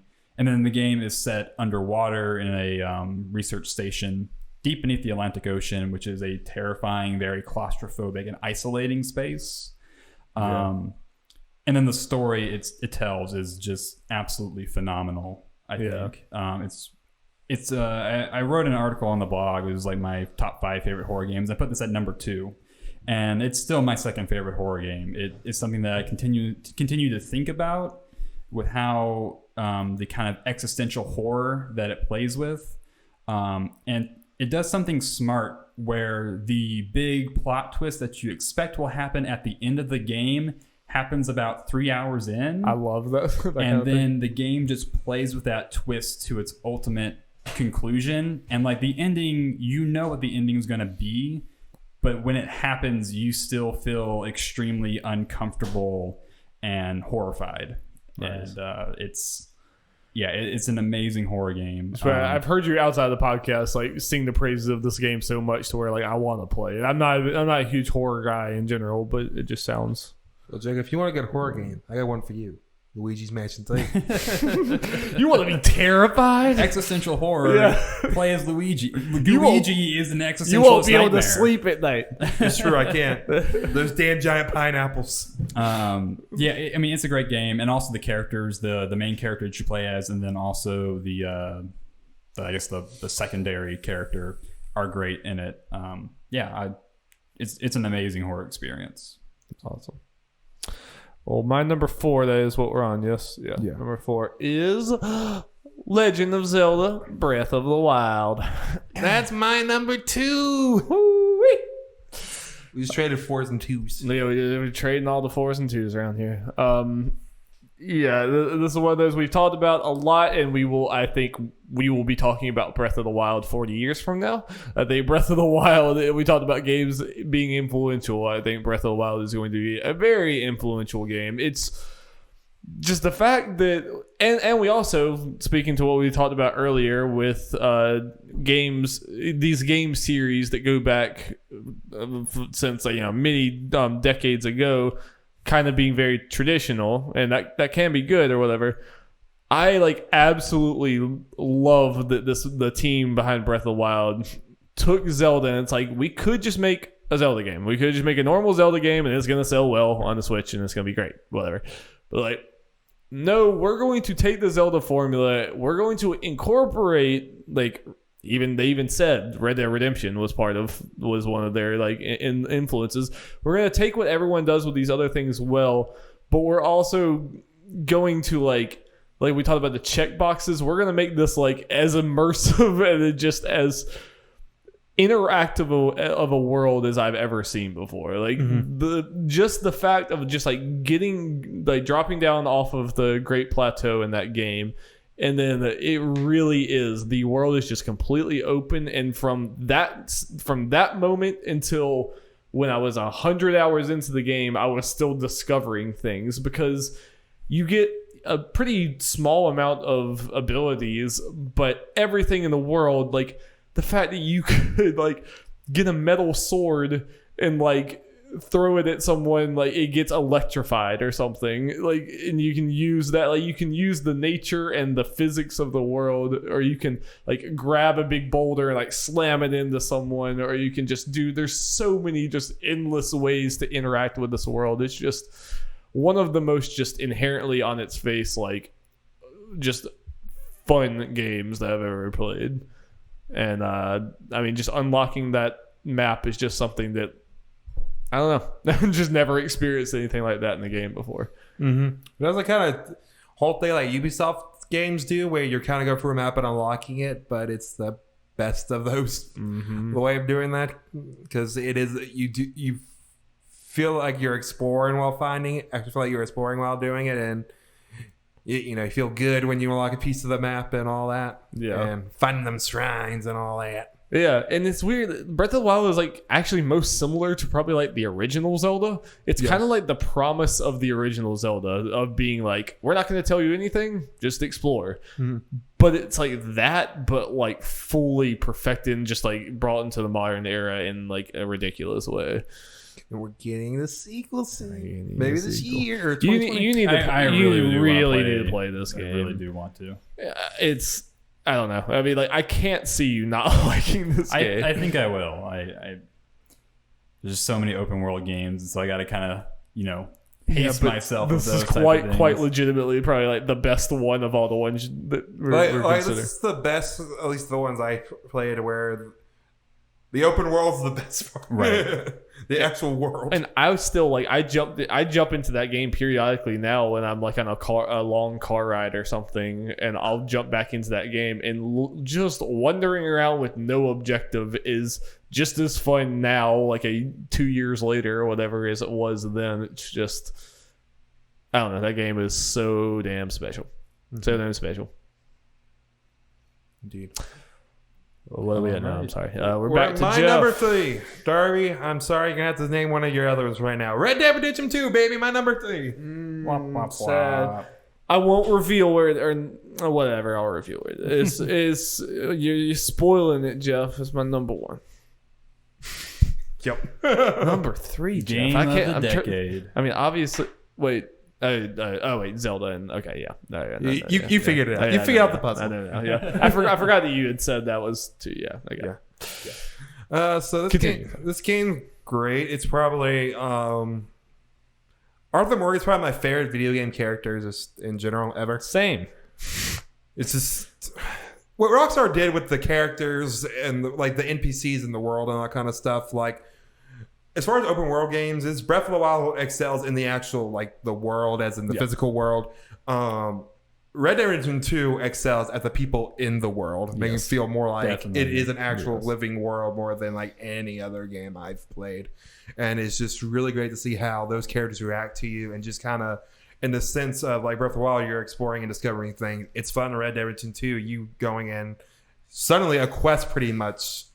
Like someone just comes up to you asking for help, and that's kind of a quest in itself. Yeah, and you'll be like in the camp, and like I'm about to leave the camp, and someone starts coming up, and it just seems like a normal dialogue thing, and then suddenly a mission title comes up. I'm like, wait, what the fuck's happening? Get on your horse. Going with what Jeff said, yeah, one thing that I love about Red Dead Redemption 2 is the simple act of being able to say hello or fuck off to anybody you see in the world. And that's such a small thing, but it goes so far into making the world seem real and interactable. Like, RDR2 is made up of small things, like so many awesome small things. That, It is unfortunate saying the reason it is because Rockstar had worked on this thing for years, has so much manpower and money that, for the most part, probably no one else that maybe CG Product Red can replicate as of right now. Nor should they. yeah, I was going to say, this game should not set a precedent necessarily for people to try and copy. It may be something to look at and to be inspired by. But I mean, I think it just simply won't. Yeah. I mean, Rockstar is not like, no one really is. I mean, I get, like you said, CG Product Red is maybe the closest, but not really. I mean, this is a game that, like, it's not a great value proposition. It's like legitimately Rockstar wanted to do this, and Rockstar are rock stars. Like, they'll just do it's. But no, like this. That's why I also think like RDR2, as controversial as it is, like it's also going to be talked about 50 years from now, because it's just it's a game that, like you said, even like other teams can have just as good or better writers or whatever, but like no game is ever going to have the resources that this had to, like just the whatever's under the hood that makes like I said, there you can get random people walking up to you for quests, or just like things can happen just dynamically. I legitimately, there's a lot of things like I don't know how they programmed this. I like legitimately don't know what they're doing to make sure that they know this happens, so that when I could just walk away and like what happens then. And as far as just the actual narrative they're telling, it's just, there's something so unique about that game. It's such a point. I mean, it's a narcissistic, depressing ass game, but the fact that you start that game and that crew just seems like, I've never seen video game characters or even a lot of movie or anything characters just feel that real, and like you get this real sense of like kind of happiness at the beginning of that game. And it's another one like Persona 5. I know I'm rambling, but it's like Persona 5. RDR2 would be significantly worse if it was any shorter than it is, because you need that time with those characters and the very slow decline of that group that you're growing attached to. And Arthur Morgan, spoilers for a little, well, I don't know. I guess I won't spoil it, but just Arthur Morgan's arc and just the way that you see, like, you know what's happening. You don't want, you're like, you see the way that his life is going, the choices he's making, and everything else that's happening to him. And you just you have to settle with that. And there's like definitely several turns in the story of that game where like I legitimately was just like, this game made me tear up like multiple times. And I think you and we kind of had a similar opinion, to where before this game came out, we were not sure how Arthur Morgan would fit into the grand scheme of Red Dead Redemption's story, because he's new to this game. He's not mentioned at all in the first game. And so it was like, well, how can this character who did not exist prior not come off feeling inconsequential? Yeah. They do a phenomenal job of fitting him into John Marston's story, and making him feel important, and like how his sacrifices matter. Yeah, and it's obvious, like, and I think they straight up said, but they didn't know Arthur Morgan existed when they made RDR, the first Red Dead Redemption, to which, like you said, that sounds like a recipe for disaster, but this narrative never felt hampered by that. And in fact, like, this game, it's crazy. I've never played a prequel or like seen a prequel of anything that makes the original better like this one does. Like, I legitimately think RDR, like, this game makes the first Red Dead Redemption. It takes it from a really great game to like I think it just the first game's narrative is just inherently so much better because of this game. I'm very curious to see, like, I think it'll be an interesting conversation when I finally play the first Red Dead. Yeah. Oh yeah. It will. You should play it. I mean, it's a phenomenal game. I got it. I'm going to play it. It's just got to find the time. Obviously, like, mechanics wise, it's not going to be as good as. Yeah. The good news is some things never change. Yeah. So. Sorry, we'll see about that. Saying, well, I know, correct me if I'm wrong, Red Dead 1's significantly shorter, so that'll be... Yeah. Yeah, a lot shorter. Still a big game, but It is, though. But especially From a if you previous didn't do generation. like all the side stuff and everything. But Yeah, so stay tuned for my impressions of Red Dead whenever I get to that. As someone who's only played 2. I want to replay 1 at some point too. I want to replay Undead Nightmare. But I've heard people like say they went and started revisiting Red Dead 2, and they I've seen multiple people say that they play it up till everything starts going bad, and they're like, I don't know if I'm emotionally ready for this. I'm gonna stop. Yeah, that chapter 6 is rough at moments. Man, I still think about that game often. I love that game so much. All right, We need more money, Arthur. Where are we? Who are we on? What's happening? All right. We're on his All right, I'm moving on to 2016 with the game Hyper Light Drifter. Another one I need to play. Another big AAA title. Come on, Jake.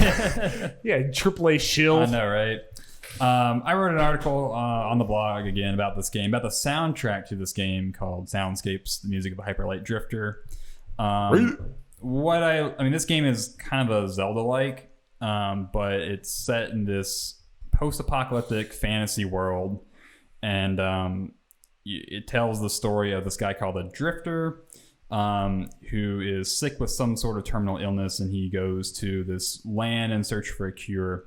And the thing that you need to know about this game is that the guy who made it, Alex Preston, for his entire life, he suffered from a heart condition, and so the game definitely takes some inspiration from his own personal struggles with his heart condition, and it's just such a beautiful, sad and lonely game. It's incredibly melancholic, and you're this. It's kind of fascinating because you are this really flashy, cool guy with a cape and like a lightsaber, pretty much. But you're also coughing up blood, and your character it just feels incredibly lonely. And the music reflects that, the imagery reflects that, and it tells this really moving story without any words whatsoever. Yeah, it's all told environmentally or through these kind of like picture bubbles, and the ending to it's pretty metaphorical too. But beautiful game. It's surprisingly hard, but I think its difficulty is well balanced, and beautiful pixel animation, and just a very, very moving game. I didn't really know that whole other side of that. I mean, I've just seen the gameplay and art style. That's pretty much all I knew. Yeah. There's a nice little like Vice, like little mini documentary on YouTube you can look up. Nice. Are they working on a new game? Or he is? Yeah, they are. I can't remember what it's called, but looks cool. Okay, Dari, I guess your final game. Yeah. Well, my number 3 is Witcher 3. I never would have guessed. What? Yeah, we've talked about this game a lot already too when we were talking about the decade, because I do think it's also another one of the most influential games of the decade. It's just going to be more influential going forward. No, but this game was just, I have a similar story to a lot of people. I had never really I barely knew anything about The Witcher at all before Witcher 3. And so a lot of people were, but in getting into this was another one like Persona 5 that I played probably 20 hours of it, and then I went away for a very, very, very long time, and then came back to it. And once you really get stuck in the world, it's just so easy to fall in love with this game, because like we said, it's Bethesda. It's what Bethesda Game Studios should have evolved into, but didn't. With the quest structure being so innovative and so awesome, taking that Assassin's Creed formula, but actually we're going to take these quests in interesting directions that you never see. We're going to kind of play with the formula. You're going to run into this random person that ends up completely changing the world. Your choices are going to really actually matter. And just the quality of there are some mini quests. Because there is the grand arc of Witcher 3 is good. It's a good story, but it really, really shines in the like short stories that you get in the world. And there's some of those that I legitimately think are like some of the best just singular kind of short stories told in just video games in general. Like anyone who's played The Witcher 3 knows the Bloody Baron arc is just phenomenal. There's like characters that seem to be like your normal video game tropey character. It's like, okay, I know what this character's like. And then you get to the end of it and you're like, this character has done terrible things, but he also has a good heart, but he's you're so conflicted, and almost like what seems like should be black and white things are just never black and white in Witcher 3. And it makes you think about things in a completely different way. Like you grow to be kind of skeptical of people, but also want to believe the good in them. But like there are times like if you like trust someone, you are fucked. Like it completely changes something. Like what seems like this person's telling the truth, I'm going to side with them. And then you get to the end of the quest line, it's like, holy shit, I just screwed everything up. Like everything's terrible. It's that game is so special, and music phenomenal. The music is so damn good. I listen to that Spotfiy all the time. And both of y'all should play Witcher. Yeah, I've had it for way too long. The show's giving me the itch. Yeah, Jeff, show's so good. It is. Did you finish it? I got 2 episodes. Yeah, I was planning on finishing them tonight, but I guess that's not happening. Yeah, we should have known this would be a long podcast. Yeah. All right, well, let's finish out this long podcast. We did my 2, so Jacob. All right, so what was your 2? Just Breath of the Wild. Okay. All right, so the next one is Yakuza 0, which I talked about before. This got me into a very long-running series of games, and that I'm still chipping away at. But I love it so much. What grabbed me about Yakuza 0, and it's still my favorite Yakuza game, is again how compact its world is and so full of personality and charm. The side stories in the Yakuza series is definitely my favorite part. How wacky and bizarre, but also really memorable those can become. Yeah. But also the story of Yakuza 0, I think, is also incredibly good. How you're kind of bouncing between 2 protagonists, Kiryu in Tokyo, and then Majima in Osaka. And so you kind of have this mystery kind of unraveling, and eventually those 2 storylines sync up in a very satisfying way. And just kind of being in the seedy underbelly of Japan in the 80s when during their economic bubble, when like money was flowing everywhere. It really transports you to that time, which I really like being in. And it's just a game of ridiculous charisma and personality from start to finish. Absolutely. I think it's testament to like I was playing it with my sister and brother-in-law, and my brother-in-law like studied abroad in Japan for like 6 months. And yeah, like went into a gas station and he was like, oh shit, I recognize like all of this or whatever. Like we went through the magazines and he's like, this looks completely like. We went to the vending machine. He's like, oh my God. Just every little thing as I was walking through, it was like, oh yeah, that's very accurate.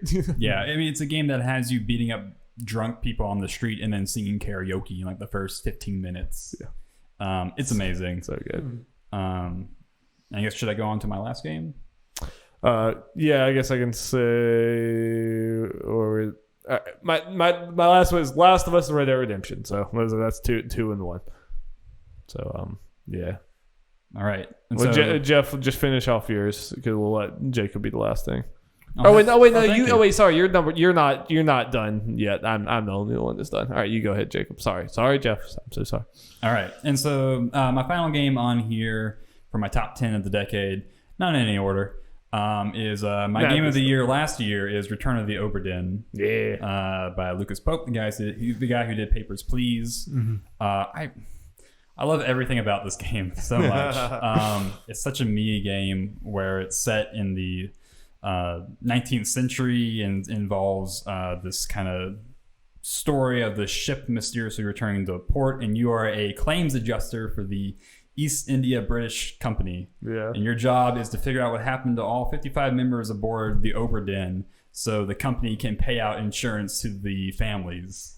It's such a unique pitch for a game, and just the way all 55 fates of the crew members fit together like a Sudoku or like a jigsaw puzzle is incredibly fascinating. In the way that you're kind of revisiting scenes of people's deaths and then walking around that scene and then referencing like the ship catalog, the ship manifest, and so on, and kind of solving fates. And then because pretty much fates are solved in groups of 3, so you can kind of use process of elimination and other sort of logic tactics to figure it out. And then when you get that confirmation that you got 3 right, it just feels so amazing. And beating that game without using a guide or getting frustrated and going to the internet. Speaking of stories that couldn't be told in other mediums. Exactly. Yeah. And the game also goes places that I was not expecting. Yeah. So I think Lucas Pope is an amazing game developer, and I'm excited for whatever he makes next.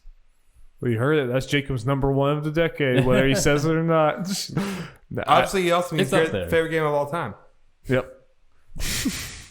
Of 2018. I really want to try this game. I'm not 100% convinced I would like it because I can get very I can have a lack of patience when it comes to like puzzle stuff, and I can see me just getting completely stumped and just having to look up guides, and it seems like looking up guides would kind of destroy this game.